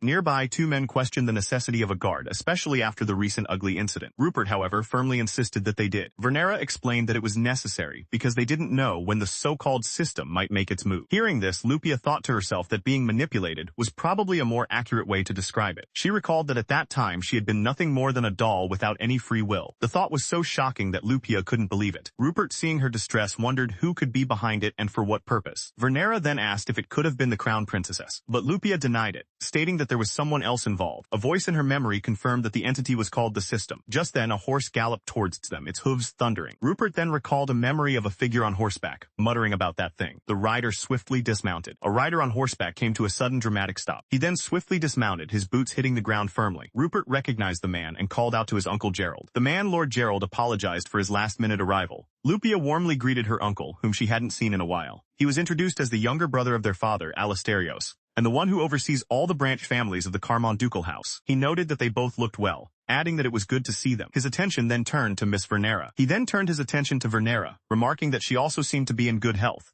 She acknowledged him, stating it had been some time, and began to thank him for accepting the role of their guard. She humbly concluded that it was an honor far beyond what she deserved. Hearing this, Lupia expressed her relief, stating that with her uncle protecting them, she could have peace of mind. Gerald then offered to also provide an escort to the Carmen territory. He then addressed Lupia directly, though he seemed hesitant. Lupia requested her uncle consider the recent incident for the better, prompting Gerald to wonder aloud if what happened was truly a misfortune or something positive in the end. Lupia smiled, declaring that her original dream would be fulfilled after all. Her brother Rupert then asked about her condition, recalling that she had also undergone memory erasure magic and wanting to confirm she was fine. She reassured him that there were no longer any problems. Lupia then turned to Miss Vernera, confirming she had been with her, which Vernera affirmed. The Carmen family's carriage stood ready with servants waiting nearby. With a lurch, the horses pulled the carriage forward, beginning their journey at speed. Inside, Lupia mused that it was a strange story. Her brother Rupert asked what she found strange about it. She simply prompted him to think about it. Lupia then explained her reasoning. She had done nothing wrong, yet she was the one trying to distance herself from the royal family. She elaborated that to those in the royal capital she must appear as a pitiful noble lady whose engagement was broken, now fleeing to a remote land. Rupert stammered, beginning to see her point. However, Vernella interjected that this perception was fine and actually worked better for her, which surprised Rupert, who questioned his sister-in-law. Vernella elaborated, suggesting they should let the royal family try chasing after her.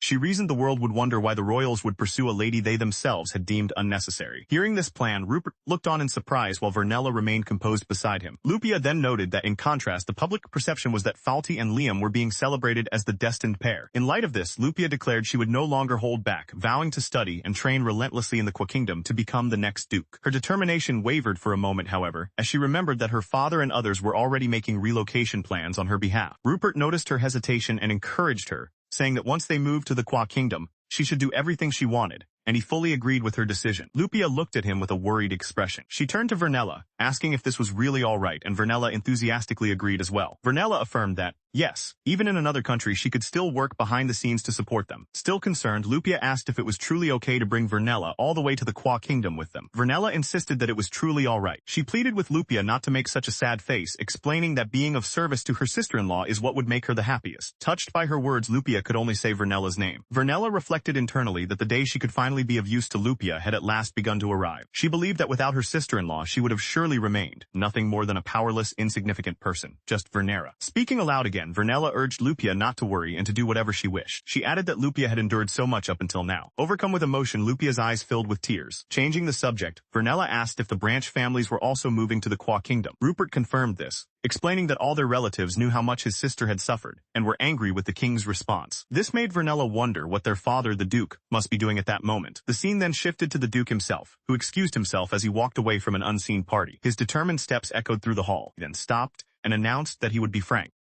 The story shifts to the estate of the Ardiacount family. A hand holds a letter, its wax seal broken. Falti's father stares at the letter in disbelief, asking what it is, while her mother worriedly asks what's wrong. The letter contains a message written in an unfamiliar ornate script. A flashback shows Falti wondering if her family could manage a certain amount if asked to supplement the crown princess's budget. The requested amount is revealed to be a staggering 100 billion. Back in the present, Falti's mother stares at the document in shock. She exclaims that the dizzying sum is impossible for them to pay. Her husband agrees, stating that as a mere count family, they cannot give what they do not have, even for their beloved daughter. Elsewhere, the king finds it absurd, realizing in disbelief that the Carmon ducal house had been paying such amounts all along. long. In the king's presence, Duke Carmond announces his family will relinquish their title, return their territory, and relocate to another country, advising the king to find a replacement governor. The duke adds that they will inform their people of the decision. The stunned king can only utter the duke's title in response. Standing nearby, Rupert Carmond observes that the king looks quite pale. The king recovers enough to ask Duke Carmond about his intentions after relocating. He suspiciously questions if the duke plans to use his daughter Lupia as a political pawn once again. Duke Carmond firmly denies it, explaining that since his wife has renounced her succession rights, no such dispute will arise. He then begins to speak about his plans for Lupia. Rupert interrupts, declaring that to make up for everything she has endured, he intends to let Lupia do whatever she wishes. He then brings up another matter, the misuse of his personal assets. Rupert firmly demands that these assets be returned to him promptly. The king concedes, assuring him that they will of course be returned. Taking the king's concession as the final word, Duke Carmond declared their discussion concluded and promptly excused himself. As the king clicked his tongue in frustration, Liam called to the departing duke. The prince then angrily shouted, ordering him to stop. Duke Carmond paused, turning his head slightly with an unyielding expression. His authority challenged, Prince Liam declared his command was a royal order. He then stood resolute, his face cast in shadow. Now having his attention,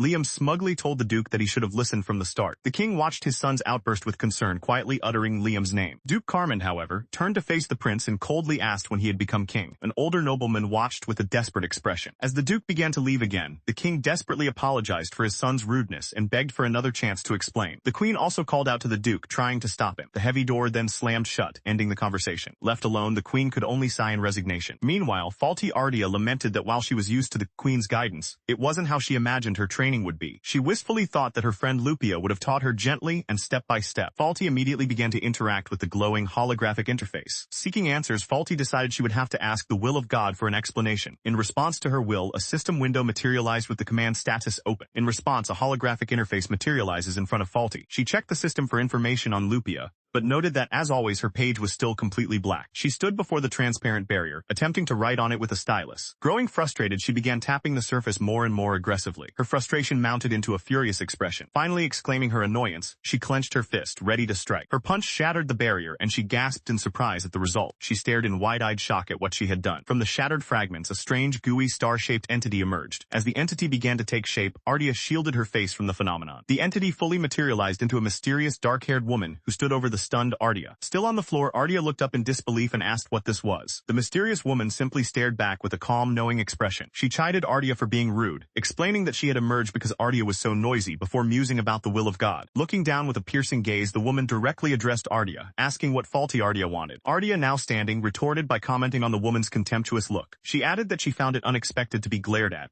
but the mysterious woman sharply told her to shut up. Ardea then demanded to know why the woman wasn't helping her now. The mysterious woman simply smirked in amusement. She told Ardea that it seemed she truly didn't understand the situation properly. Realization dawning, the woman mockingly asked if Ardea had actually expected help even after reaching an end, leaving Ardea utterly confused. It brought back the memory of the voice that first asked her if she wished for everyone to be happy and for herself to become queen. Ardea listened, her expression filled with shock and confusion at the strange questions. The voice had then added that there were, however, several conditions to this wish. The main condition was that the entity would only cooperate until an ending was reached. Suddenly remembering this, Ardea cried out, questioning why Lupia's affection level had turned completely black. A mysterious dark-haired woman appeared, chiding Ardea for her carelessness in missing such an obvious contradiction. The woman addressed her as faulty Ardea, and pointedly asked until when she had promised to cooperate. She then prompted Ardea to consider what state she was currently in. Ardea recalled the terms of their agreement. Cooperation would last until an ending was reached. Horrified, she realized she had reached the grand finale end, which was not the future she had wanted at all. The mysterious woman confirmed that Ardea had achieved the queen end, which she deemed a perfectly valid ending. Ardea was left speechless by this revelation. The woman then asked if she had finally remembered everything. Ardea deduced that since the queen end was a valid ending, the woman would not explain why Lupia's affection level was blacked out. The mysterious woman simply confirmed that her deduction was correct. Ardea cried out in disbelief, calling the situation ridiculous. However, the woman retorted that it was not ridiculous at all. A vision then showed a distressed Lupia covering her mouth. She then reminded Ardea that she had agreed to these terms herself. The entity's form then shifted into that of Lupia, who coldly accused Ardea of stealing her fiancé and her future. Stunned, Ardea could only utter Lupia's name in shock.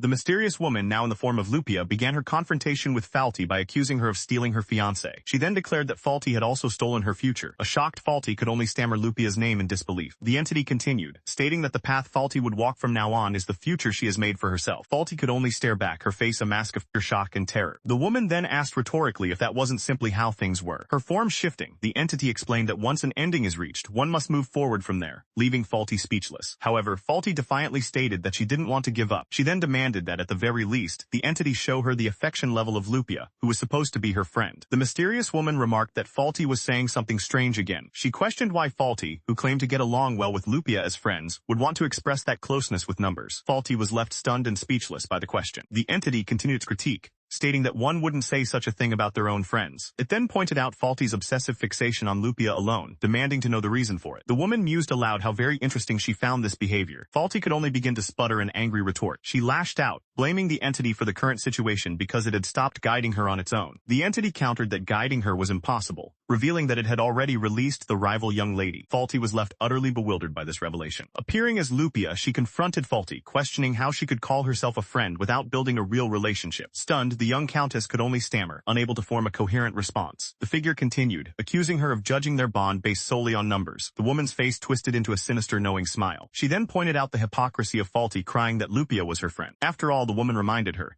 Lupia was already physically far away from both Faulty and the country. The scene shifted to Faulty confronting the mysterious woman in her true form, demanding to know why she had arbitrarily released her. The woman coolly retorted, asking what exactly was arbitrary, leaving Faulty flustered. In frustration, Faulty shouted that she had never agreed to this outcome. A memory surfaced of Faulty, believing that she and Lupia were supposed to improve the country together. The mysterious woman simply looked down on her, thinking how troublesome Faulty was. Faulty was left standing alone and defeated in a vast empty room. She despaired, realizing that since reaching the queen end, everything had backfired.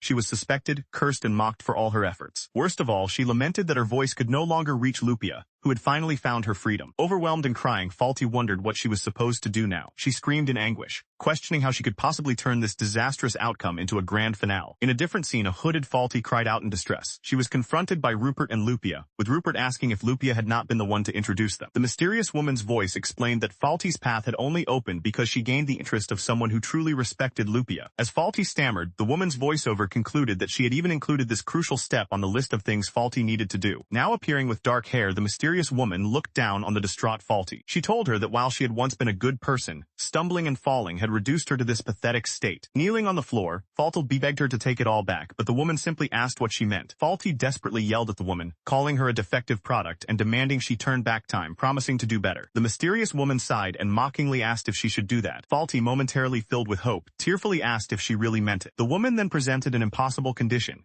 She would try turning back time if Faulty could unburn charred meat. Faulty clicked her tongue in frustration, exclaiming that such a thing was obviously not possible. The mysterious woman confirmed that Faulty understood, stating that what she asked for was impossible. Faulty turned and walked away, looking utterly defeated. The mysterious woman's voice followed her, telling her not to throw a tantrum. She advised Faulty to look toward the future as there is no sequel to a finished fairy tale.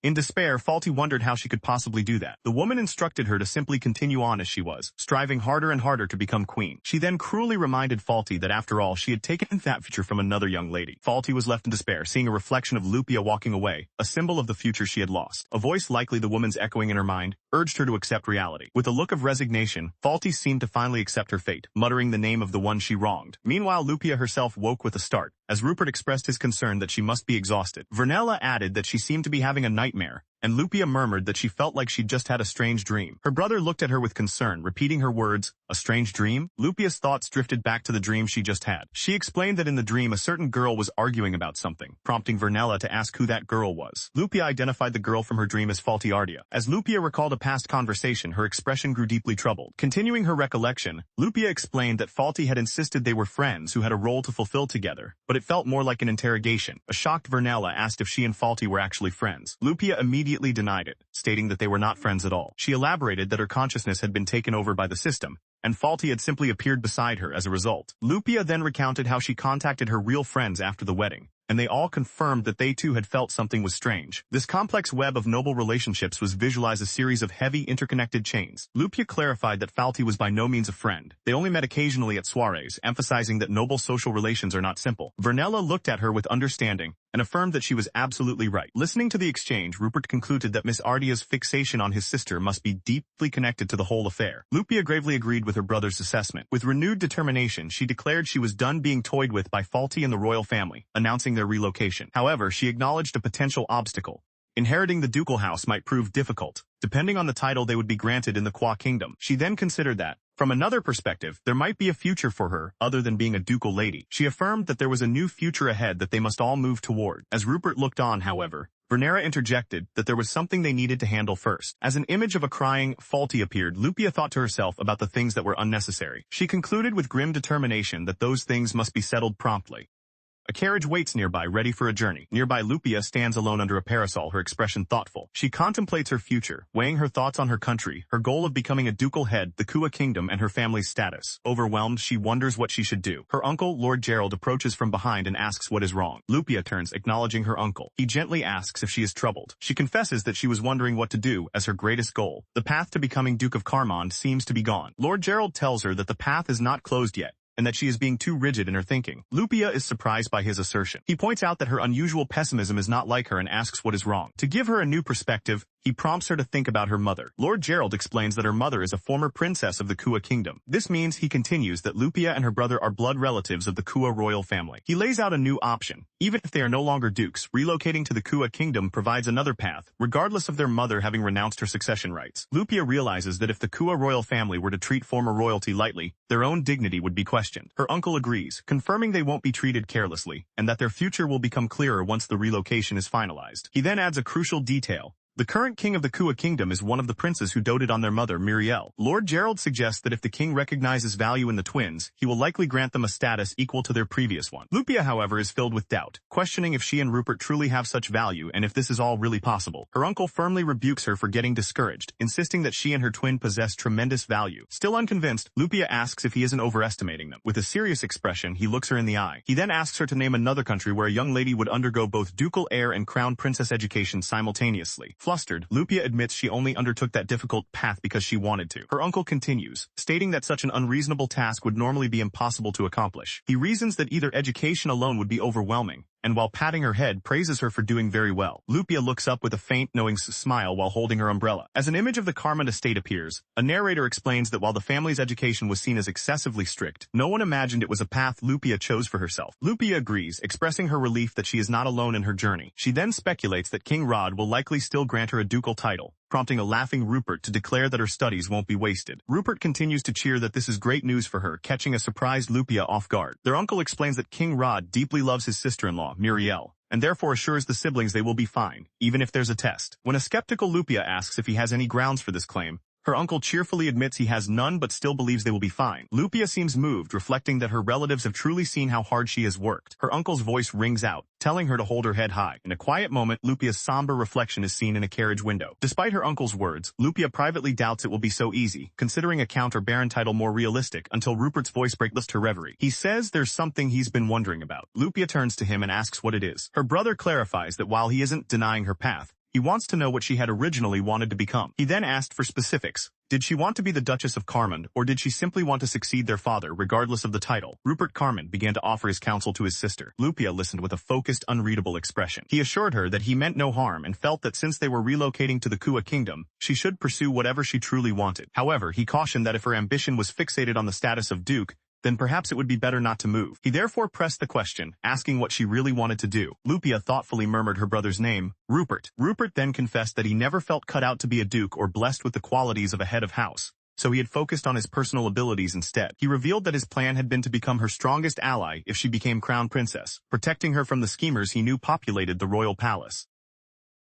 He continued, explaining that serving as an aide or a knight suited his personality better than living as a typical noble. While Lupia remained silent, he concluded that given their current circumstances, he saw no reason for them to cling to the ducal title any longer. Taking her brother's words to heart, Lupia later gazes at her reflection. She reflects that she now has more varied futures ahead of her than she had ever imagined. Vernella, who is nearby, asks if this means she can adapt to anything, and Lupia agrees with a smile. A slightly confused Vernella then asks what exactly is meant by many things. Rupert explains to the bewildered Vernella that his sister has been taught so many skills that she can do almost anything to a pitiful degree. He begins to list Lupia's extensive training, which includes swordsmanship, academics like history and economics, and fine arts such as music and dance. As Rupert adds horsemanship, hunting, and even magic to the list, an overwhelmed Vernella asks what else there could possibly be. Rupert jokingly tells his sister to stop, noting that Vernella is too surprised, though Vernella admits it's all true. Vernella then turns to Lupia, her sister-in-law, and remarks that her future is now full of possibilities. Lupia agrees, mentioning she was just discussing this with her uncle, and thanks Rupert, feeling refreshed by the conversation. Rupert is simply glad to hear it. Outside, the sky is clear. A man stands nearby, seen only from the waist down. Meanwhile, in another country, King Rod Lee Kua of the Kua Kingdom signs documents at his desk. He thinks about his married sister who will be arriving. The king's thoughts continue,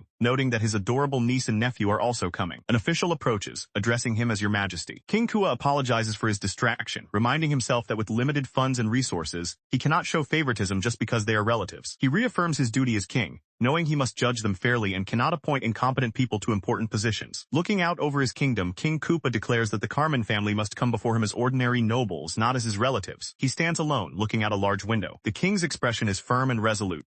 The episode opens on a grand palace, setting the scene for a royal confrontation. Inside, Crown Prince Liam is shown blushing intensely, clearly flustered by a recent event. He then collapses to the floor in distress, clutching his head and wondering when things had gone so wrong. In a flashback, an official questions the king's actions while Liam internally fumes that Duke Carmond has done something outrageous. Liam continues his internal rant, questioning the Duke's audacity to issue a royal command and wondering if the man thinks he is the king. In a brief cutaway, Alfred laments the situation, wishing he could go back to before the disastrous remark was made to Duke Carmond. Back in the throne room, the king begins to scold Liam, reminding him that the crown princess is trying hard to be recognized by the high-ranking nobles. He then furiously demands to know why Liam would do something to undermine all her efforts. The elderly official concedes that the Duke's words were indeed a misstatement. Liam attempts to justify himself, explaining that in that moment he intended to speak on his father's behalf. Sighing, the official dismisses the excuse as useless. He then decides to change the subject. The official brings up Faulty, and Liam confirms he is listening. He asks Liam to clarify the relationship between Faulty and the daughter of the Carmond family. Confused, Liam states that they were friends, wasn't that right? The official's line of questioning leaves Liam utterly shocked and questioning if that was really the case. An aide Carmond then reports that the Duke himself said there was no friendship between Faulty and Miss Lupia. Stunned, Liam questions if they truly weren't friends, and Carmond confirms that is what the Duke said. The official adds that the Duke stated it without hesitation, asking what benefit lying would bring, leaving Liam to ponder the truth. He wondered aloud if her actions had simply been born from frustration. His father considered this, questioning if it was pride, but then immediately dismissed the notion. He elaborated that Lupia was too intelligent not to understand that her pride was meaningless before royal authority, insisting her issue wasn't jealousy of Faulty. The father then questioned the very idea of jealousy being a factor. He continued his explanation, recalling how Lupia had clarified that she did not think of Liam in a romantic way. Liam was left speechless and confused by this revelation. His father explained that the engagement was arranged by the Carmond family, simply because they believed it would be a convenient match for the prince. Liam reacted in disbelief, repeating the word convenient. The father's voiceover explained that Lupia was after all a duke's daughter, as a flashback showed her formally introducing herself to Liam. He concluded that she had chosen to be tool for her family, and while she may have held some affection for Liam, it was nothing more. In response to this new understanding, Liam's fist clenched tightly. The scene then shifted to Faulty's location, where she was expecting a visit from Liam, who she knew had free time from his duties. She looked up as he entered. Overjoyed, Faulty called out Liam's name with a bright smile. Her cheerful greeting was contrasted by a memory of a stoic Lupia formally addressing a royal. Faulty recalled Lupia's instruction that members of the royal family must not show obvious expressions. Liam watched her with a serious, unreadable expression. Faulty, however, was too excited to notice, boasting that the queen had praised her and that her own royal gestures were improving, even if they weren't as perfect as Lupia's. Finally noticing his silence, she hesitantly asked Liam what was wrong. Ignoring her question, Liam addressed Faulty and asked how she had become so close with the Carmond family's daughter. Faulty was visibly startled by his sudden inquiry. Liam explained that he was simply curious, recounting how the two of them had spent so much time together during their third year, despite not being in the same class. Still processing his question, Faulty could only ask why he was bringing this up now. He reminded her of her own words, that Lupia was her friend but didn't help her, and repeated his question about how she had become so close to the Duke's daughter. She stared in stunned silence, his question echoing in her mind. The horrifying truth surfaced to her: Lupia was merely a tool, a decoy, and a role to be played. In a flashback, Faulty had claimed their meeting was just by chance, a response which Liam questioned. Back in the present, Faulty nervously affirmed her answer and asked why he was suddenly questioning her,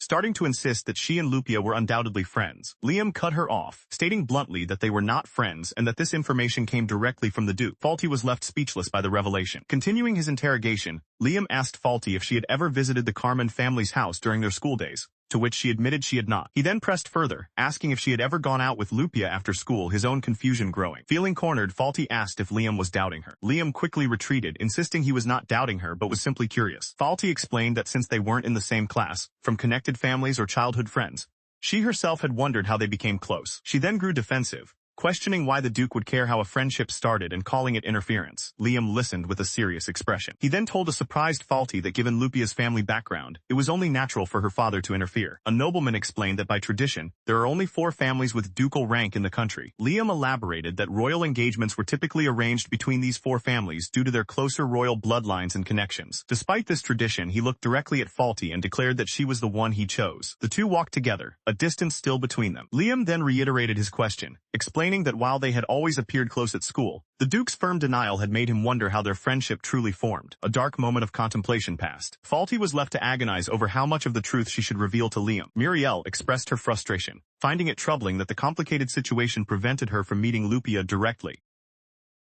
Having made her choice, Faulty simply apologized for asking something strange, but Liam changed the subject, inquiring if her duties and studies were progressing well. She enthusiastically confirmed that they were. She then began to excitedly recount an anecdote about the Queen. Liam's thoughts, however, drifted to Lupia. He reflected that while Faulty tried hard, she could not compare to the quiet Lupia's impeccable gestures and manners. His mind continued to focus on Lupia's inherent elegance. He then recalled her profound dignity. Overwhelmed by these memories, Liam could only repeat Lupia's name in his mind. He decided that to understand if they were truly friends, he must meet and talk to Lupia directly. Arriving at a grand castle, Lupia lets out a relieved sigh. Inside, Rupert notes to Vernella that while their stay was relaxing, the long-distance travel has been quite draining. Lupia then approaches them, asking if they are all right after the journey. The family's departure from their home country is marked by memories of past conflicts involving Lupia and Prince Liam. Having left their past behind, Lupia reflects on finally gaining a moment of peace. Her brother Rupert, ever concerned, asks his sister if she is doing okay. Lupia reassures him that she is fine, explaining that her mana circulation has returned to normal. She adds that she also made sure to stretch during their breaks on the road. Hearing this, Rupert sheepishly considers that perhaps he was the one who didn't stretch enough. Later, overwhelmed with emotion, Lupia sincerely thanks the Queen of Kua. The Queen offers to listen to any of Lupia's worries, noting that she can also report them to her husband, the King. Lupia agrees that would be fine but trails off, prompting the Queen to ask what is on her mind. Lupia's thoughts drift to the view of her home, a sprawling, peaceful city nestled within a valley. She recalls Vernella remarking on the territory's peacefulness, and herself wondering if it was because the main industry was agriculture. In that memory, Lupia had smiled, agreeing that this was very likely true. Observing this new land, she noted the same gentle dispositions in its people, and the abundant greenery from its fields and orchards. She continued her assessment, noting that while not overly prosperous, the area had a pleasant bustle and seemed nicely put together. Ultimately, she mused that the future of this land would be determined by its residents. Listening to her thoughts, Vernella simply responded that she understood. She then asked Lupia if she would be staying in the area for a few days. Lupia replied that she had just heard that her mother, the Duchess, was also on her way. Vernella explained that their mother had apparently told their uncle to keep her visit a secret,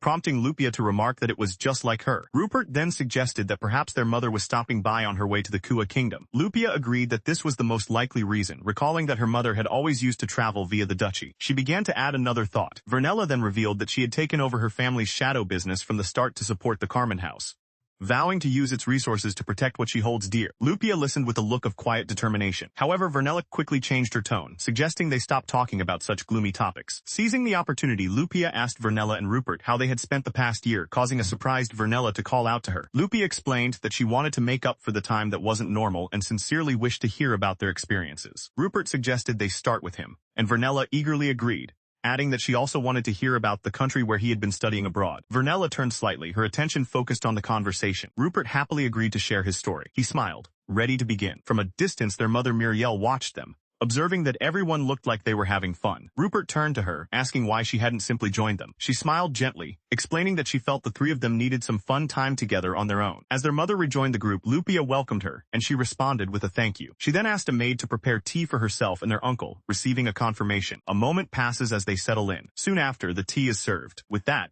Rupert announced it was time to get straight to the matter at hand. Their mother looked intently at Lupia and commanded her to explain everything. In response, Lupia simply stared back, her expression unreadable. Lupia calmly agreed, saying, "Yes, mother." She began by warning them that her story would likely sound ridiculous. She then revealed that throughout the past year, she had been controlled by something strange. Her mother, listening intently, questioned if this was the culprit. Lupia explained that the entity called itself the system, a term that left Rupert confused. As Rupert looked on with a puzzled expression, Lupia prepared to elaborate on her experience. Lupia continued, stating that her consciousness finally became clear on the day of the Crown Prince's wedding ceremony. Until that point, she described the strange sensation as being separated from reality by a thin veil. She recalled that on that day, time seemed to halt, and in a space severed from the world, the system continued its work. A message appeared before her, announcing that the system release was complete. And with that, Lupia explained she finally returned to being herself. In other words, she had been manipulated by that thing, moved exactly as it wished before she even knew it.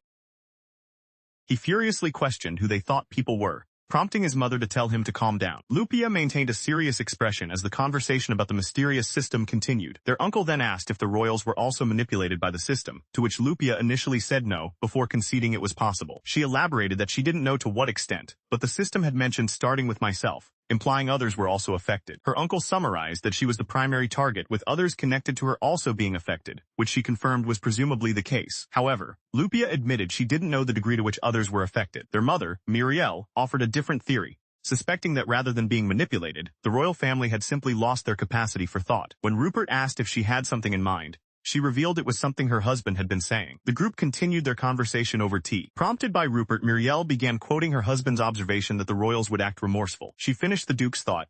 The next time they met, the royals would go back to acting as if they had no regrets at all. The scene illustrated Duke Carmen's frustration as he confronted the king, stating that his house was leaving because the royals had forced them into it. The Duke lamented that the king kept clinging to them, forcing them into a pointless cycle of arguments. Back in the present, Vernella voiced her concern, asking if things were really going to be all right. Rupert grimly noted that the woman who plotted all this was now crown princess, while his mother wondered how she did it. Lupia then spoke up, getting the attention of her mother and uncle. Her mother turned to her and asked what was wrong. Lupia emotionally asked them why they believed her so easily. Her mother replied that it was only natural to believe in one's own child. Uncle Gerald admitted that while he was skeptical, he felt the dots were starting to connect. He explained that what he'd seen and heard matched her story, and Muriel added that the royal family's actions were far more bizarre. Lupia seemed to accept their reasoning, though she still appeared hesitant. Rupert then proposed they wait until after leaving the country to inform his father, fearing it would only cause another argument with the royals. Vernella questioned if he was sure about delaying the news. However, Muriel told Vernella there was no need for her to be considerate of them. The scene cuts to a memory of Crown Princess Falti Ardea appearing lost in thought. Lupia, for her part, decides she is under no obligation to inform the royals of anything, quietly resolving not to. In the memory, Falti is seen standing outside an opulent building. An enraged Falti then screams at her, demanding to know how many times she has to be told before she understands. The confrontation escalates and Lupia cries out as she is knocked to the ground. The scene flashes back to a time when noblewomen gossiped about Lady Falti, boasting she would be a better crown princess than Lady Lupia, calling her rude. Back then, however, Lupia had dismissed the rumors as having nothing to do with them, leaving Falti looking on in shock.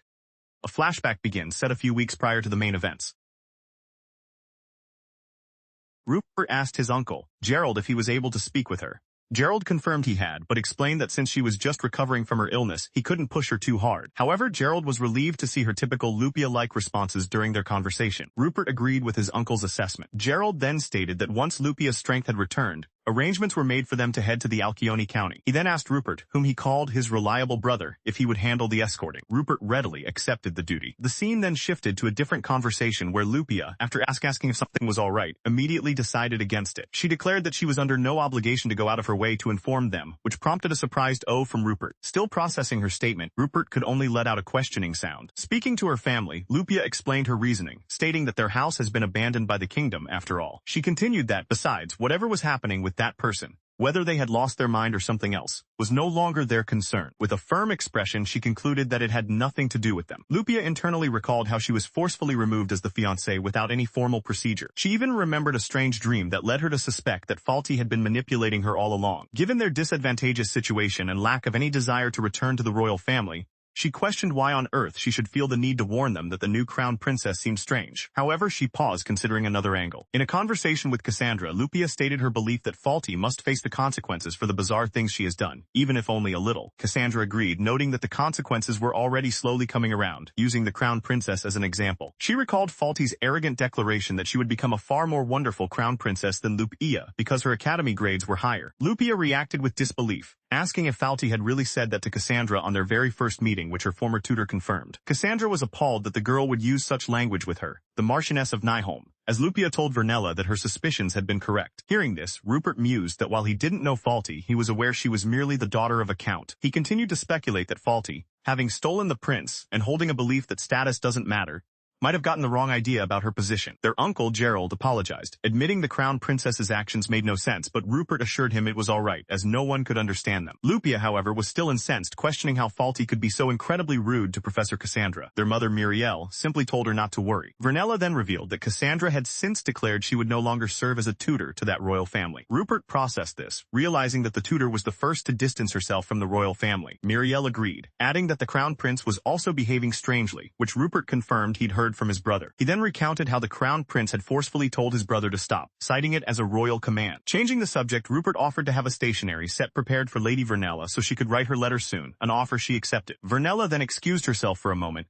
and Rishel announced she would accompany her. After they left, Muriel sipped her tea and summarized that this was the current situation. Rupert seemed troubled, admitting he had been under the impression that things would end once his sister was released. He let out a small sound of realization. Rupert then shared with his mother that Lupia had just told him about a strange dream she had in the carriage. Muriel was intrigued, and Lupia confirmed it was true. Lupia began to explain the dream, stating that she saw the crown princess talking to something. In the dream, Falti asked if it was just a dream, and Lupia confirmed it was, but added that Falti was likely speaking with the entity called the system. Back in the present, Lupia wrestled with how to explain her dream, pondering the meaning of grand finale and how much detail to provide. Her expression was serious and deeply thoughtful. As she considered this, someone at the table abruptly stood up. In contrast to the sudden movement, another person's hand rested calmly on the table nearby. She looked up in surprise, recognizing the one comforting her and uttering, "Mother." Her mother responded softly, calling her by her nickname Lim. Mother encouraged her to let her feelings out, promising that they would help her as best as they could. Lupia looked on, touched by her mother's words. Just then, her brother Rupert also offered his support, which surprised her. She quietly acknowledged that even Rupert was there for her. Lupia thanked her mother and brother, asking them to listen to her story, even if she couldn't explain it well. She decided they should continue the conversation once their uncle and Vernella returned. The scene briefly shifts to the exterior of their residence. The narration explains that for a whole year, Lupia had been stripped of her thoughts, actions, and freedom,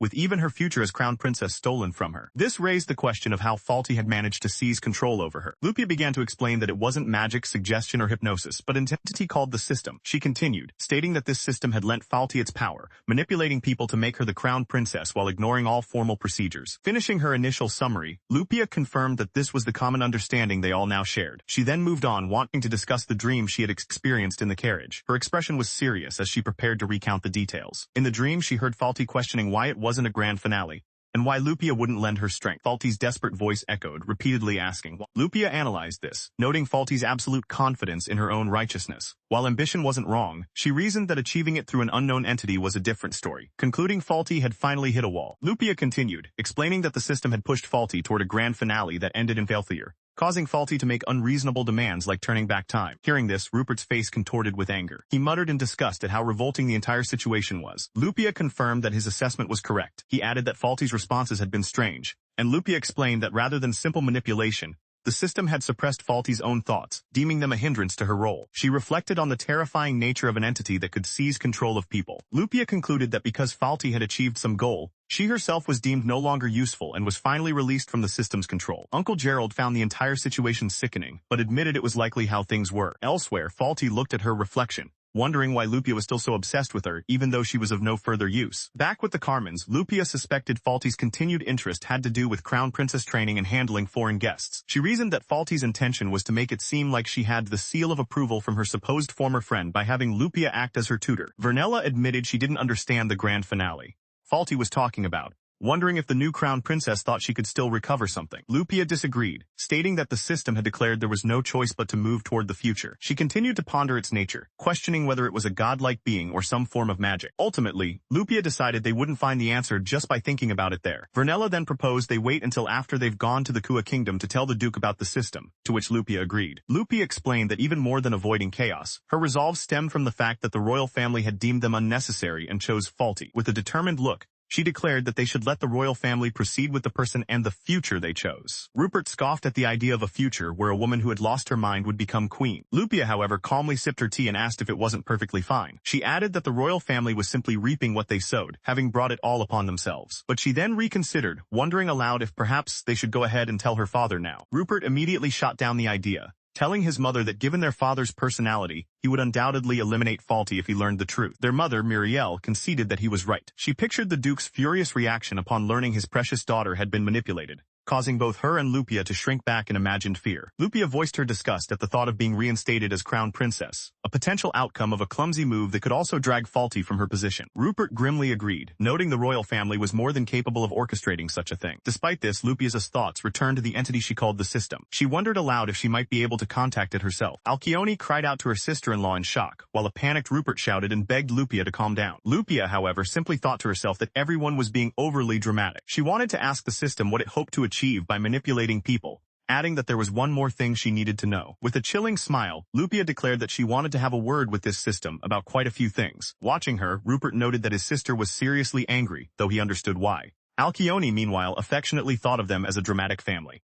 Inside a grand castle, Lady Lupia contemplates her next move. She smiles, a determined look on her face. Wondering what to do, she decides she has quite a few bones to pick with the system. She stands resolutely before a large window. Her expression turns serious as she considers her options. She reasons that meeting Faulty is unrealistic, concluding that her best option is to contact the system directly. However, she admits to herself that she doesn't yet know how she will manage it. Her thoughts drift to a memory of her family's vast and prosperous lands. She fondly recalls the beautiful wheat fields of her beloved Carmen Duchy. With a sad expression, she reflects on what a shame it is to leave it all behind. She then remembers how the people of her territory were outraged on her behalf when she was stripped of her title. In her memory, the citizens angrily denounced the royal family's rude actions, with one man vowing revenge before being quieted by his neighbor. The memory concludes with her smiling warmly, touched by their unwavering support. Returning to the present, she thinks about how blessed she was to have such wonderful people. Suddenly, a strange static-like distortion appears in her vision. Her expression shifts to one of confusion and alarm. She quietly questions what is happening. The entire room seems to warp and distort around her, its features tilting at impossible angles. The warped space settles into an opulent dark room, but her confusion remains. She suddenly looks down, startled by a presence that has appeared before her. A woman in a long dress walks toward her out of a dark void. The mysterious figure asks if Lupia was the one who wished to meet her, leaving Lupia to question what is happening. The dark-haired woman stands before her, an imposing figure with a hand on her hip. Lupia faces the woman, ready for a confrontation. As Lupia lets out a groan, the woman sarcastically asks if Lady Lupia is alright. Lupia retorts that the woman is quite skilled at acting concerned. She then questions if that's how the woman also managed to worm her way into his favor. The woman feigns offense, questioning what Lupia is talking about and insisting she was simply worried. The mysterious woman looks down on Lupia with a condescending glare. She calls Lupia immature for losing her composure over something so trivial. The entity then dismisses her as a mere human. Lupia calmly agrees and asks what business the entity has with this mere human. A vision appears of the entity standing before Lupia and Faulty as they look at a book. The entity states that Faulty's story as the protagonist has already come to an end. Lupia stares back defiantly and asks, "So?" The mysterious woman with long dark hair simply repeats her offer, a chance for Lupia to be the protagonist. Lupia, however, is no longer confused, merely defiant. The woman sweetens the deal, promising to let Lupia fulfill her every desire. She enthusiastically added that she would grant any wish and provide her full assistance. A skeptical Lupia, however, questioned the woman's sanity. The woman was taken aback by this unexpected response. Lupia then retorted, asking if the woman truly thought any fool would be happy to be told it was their turn now that she was finished. She scoffed, concluding that the woman must have appeared precisely because she believed Lupia was such a fool. Growing frustrated, the woman clenched her fist and demanded to know why Lupia was refusing the offer. The mysterious woman then glitched and distorted before vanishing completely. Lupia watched, startled by the strange phenomenon. In the woman's place, her brother Rupert suddenly appeared, causing Lupia to call out his name in surprise. Rupert, with an unnervingly intense expression,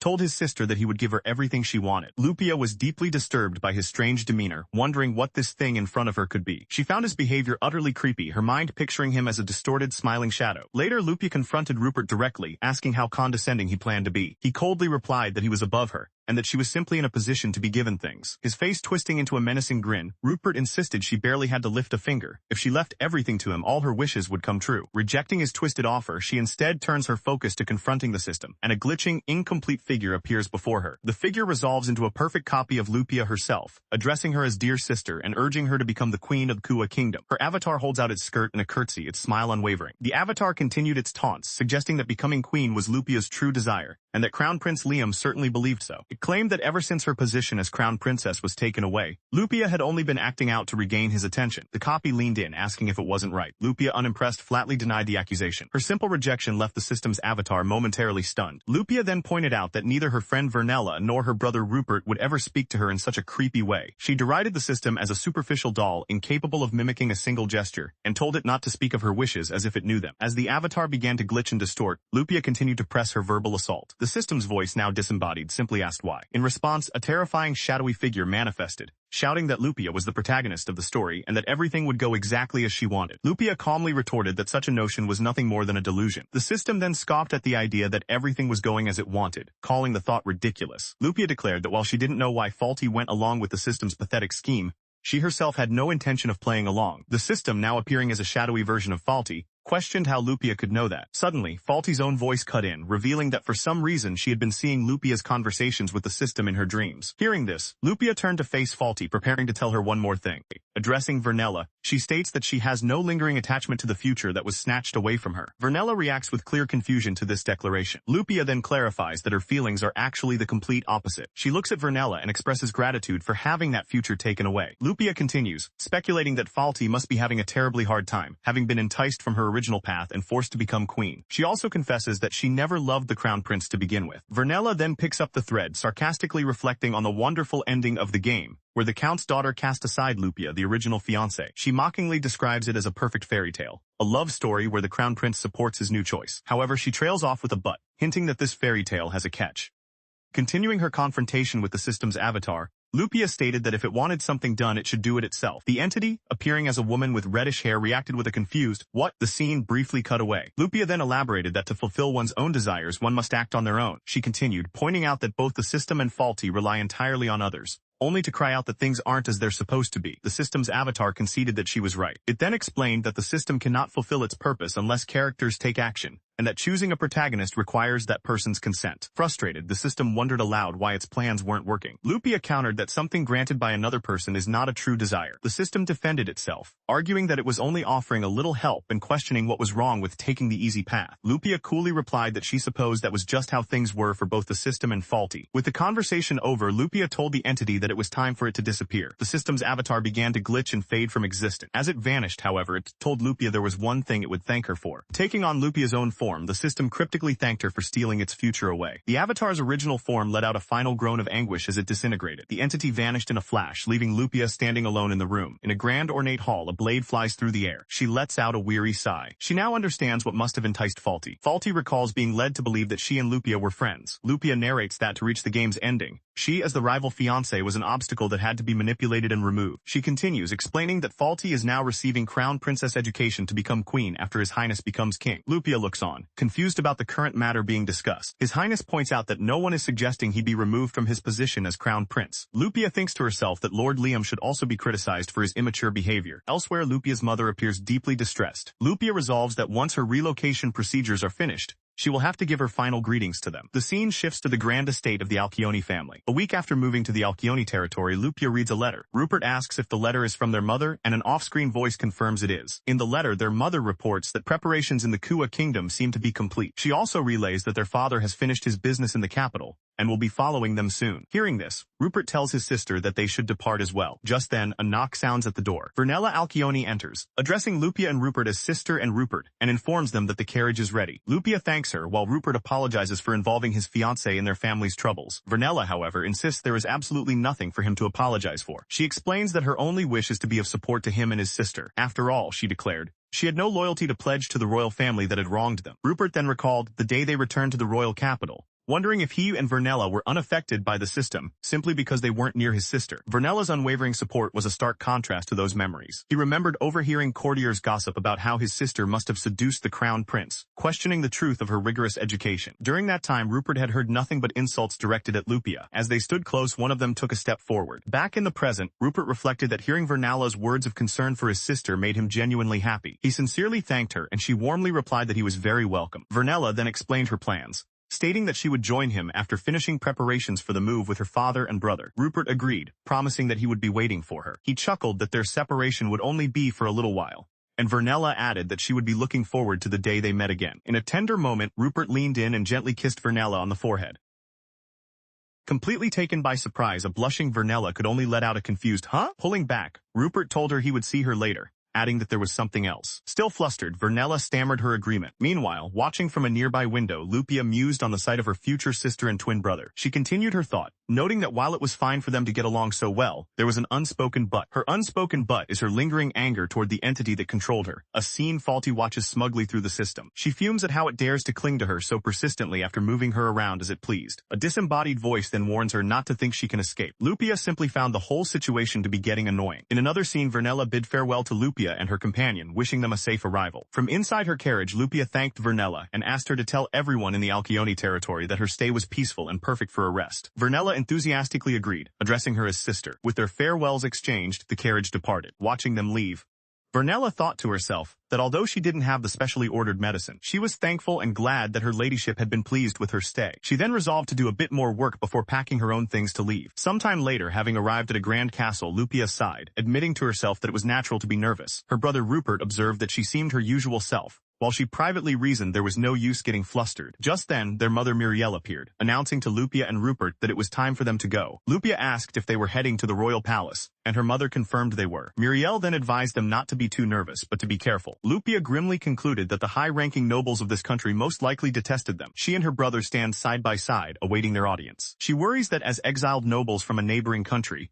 their sudden appearance will be seen as them forcing their way into the high nobility. Before them, a large crowd of nobles has indeed gathered in the hall. While Rupert thought the king didn't intend to make a spectacle of them, his sister realized the gathering was also for a title conferral, which explained why all the other nobles were summoned. Their mother Muriel correctly deduced that they were being tested by King Rod Lee Kua. Sister Riley commented that it sounded just like their uncle, since it was a decision made by a king. Their uncle, Lord Gerald, agreed, explaining that the king had to maintain his appearances and couldn't treat it as a simple family matter. Muriel acknowledged this, admitting she was just sounding like a complainer. As they proceeded, a courtier welcomed them, announcing that His Majesty was waiting. The family walked down a grand palace corridor. From the sidelines, unseen nobles gossiped about Lady Lupia, calling her cold and businesslike, almost mechanical. The whispers followed them like chilling specters. Overhearing their words, Sister found the oppressive atmosphere suffocating. Noticing her distress, Rupert put a hand on her shoulder, reassuring her that he was on her side and proud of her. Taking a steadying breath, she told herself it was okay. She then turned to her brother with a grateful smile and thanked him. Her composure was restored. The family finally arrived before the throne room, looking up at the imposing entrance. They stood before the massive closed double doors. An authoritative voice from within declared, "Now, let's begin." A hand began to push the great doors open. As they swing open, a brilliant flash of light shines from within. Inside, a majestic king sits upon his ornate throne with a commanding presence.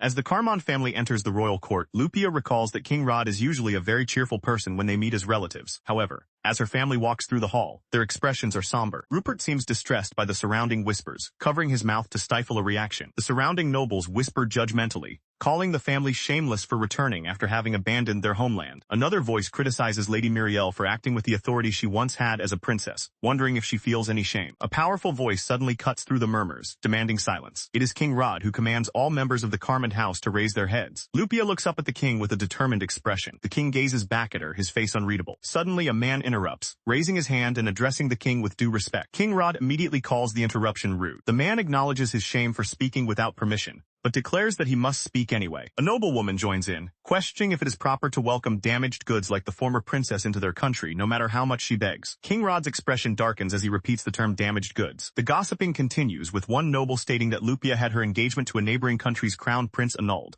A fact another confirms is the rumor. The speaker emphasizes that she is not just any noble but a ducal daughter. They declare that having her position as fiancée stolen by a lady of lower rank is the height of dishonor. After listening to the accusations, King Rod coldly asks. The nobleman who spoke out is taken aback by the king's dismissive response. Nearby, Lupia and Rupert watch the exchange with serious expressions. The king then turned his cold gaze upon Duke Alasterios, who had attempted to speak up. He berated the duke for speaking without permission, questioning when he had become so bold as to offer his unsolicited opinions. The duke stammered, at a loss for words under the king's intense scrutiny. Continuing his tirade from his throne, King Rod asked where the duke's manners had gone, telling him not to return to the palace until he'd found them. The king then gave a sharp command to have him thrown out. Moments later, the grand doors of the audience changed. As he was dragged away, a shocked Duke Alasterios yelled for them to let go, protesting that his supposed ill manners were for the king's own sake. Chamber slammed shut, finalizing his expulsion. King Rod then addressed the rest of the Carmon party, asking if they were all the same as their duke. He scoffed with disdain, concluding that they were nothing but people who judged others based on rumors. The man then raises his hand in a dismissive gesture. He then turned to an elderly official, asking if he also believed rumors without investigating them first. The nervous official admitted that he did. King Rod pressed further, asking what it was that he couldn't believe, prompting the official to think. The official then gestured toward Lupia, offering her as an example. He explained that while he'd heard she received a diverse education, he wondered how much of it was actually true. Hearing this, King Rod asked what it would take to make him believe in her abilities. The official considered the question, noting that he had also heard rumors of Lupia's excellence in martial arts. He then proposed a test. Lupia should demonstrate that she wouldn't be easily defeated by them. As he suggested an example, a knife was suddenly pressed against Lupia's throat. The official's voice finished the proposal, suggesting a test of her ability to avoid a surprise attack just as one was being carried out. Unfazed, Lupia revealed a thin object she had used to block the blade, her expression cold. She then let a second weapon, a dagger, fall from her dress where it stuck into the floorboards. The court gasped in surprise, with Liam's father, the queen, and even Rupert Rupert taken aback by her preparedness. An official tried to address King Rod, who sat silently on his throne. Lupia watched the proceedings with a sharp, determined gaze. As the official began to scold her for discourteous behavior, Lupia interrupted, stating that she had not received permission to speak but would do so anyway. Suddenly, thin, sharp lines shot through the air towards her from above. A robed figure, perched high above on a chandelier, apologized for what they were about to do. Lupia looked up in alarm as the attack began. The assassin then leaped down from the chandelier, aiming for her. However, she swiftly dodged out of the way. The assassin's weapon struck the floor where she had just been standing. The hooded figure cried out in shock at their failed attack. Before the assassin could recover, they were struck from the side. They cried out in pain from the blow. The unseen assailant continued their attack, disarming the assassin. The subdued assassin cried out again as they were overpowered. As the assassin lay subdued on the floor, King Rod calmly observed the scene. He then asked aloud if the so-called surprise attack had already concluded. Nearby, an elderly official expressed his disbelief to account, admitting it was impossible to call the young lady weak. Lupia, however, began to offer her own assessment. Her brother Rupert, standing guard, concluded that from his perspective she possessed more than sufficient strength. A hooded figure, the source of the surprise attack, lunged forward with a menacing expression. As he approached, Lupia calmly identified the intense feeling emanating from him as bloodlust. Before the attacker could strike, his wrist was caught and forcefully twisted. The attacker, revealed to be King Rod himself, cried out in pain and surprise before calling out to Lupia. Lupia simply stared back at him with a calm, unwavering expression. The king closed his eyes, his face a mixture of pain and shock. A closer view showed that the king's arm had been twisted into an unnatural position. King Rod apologized for acting without thinking, to which Lupia calmly replied that it seemed she had dislocated his arm.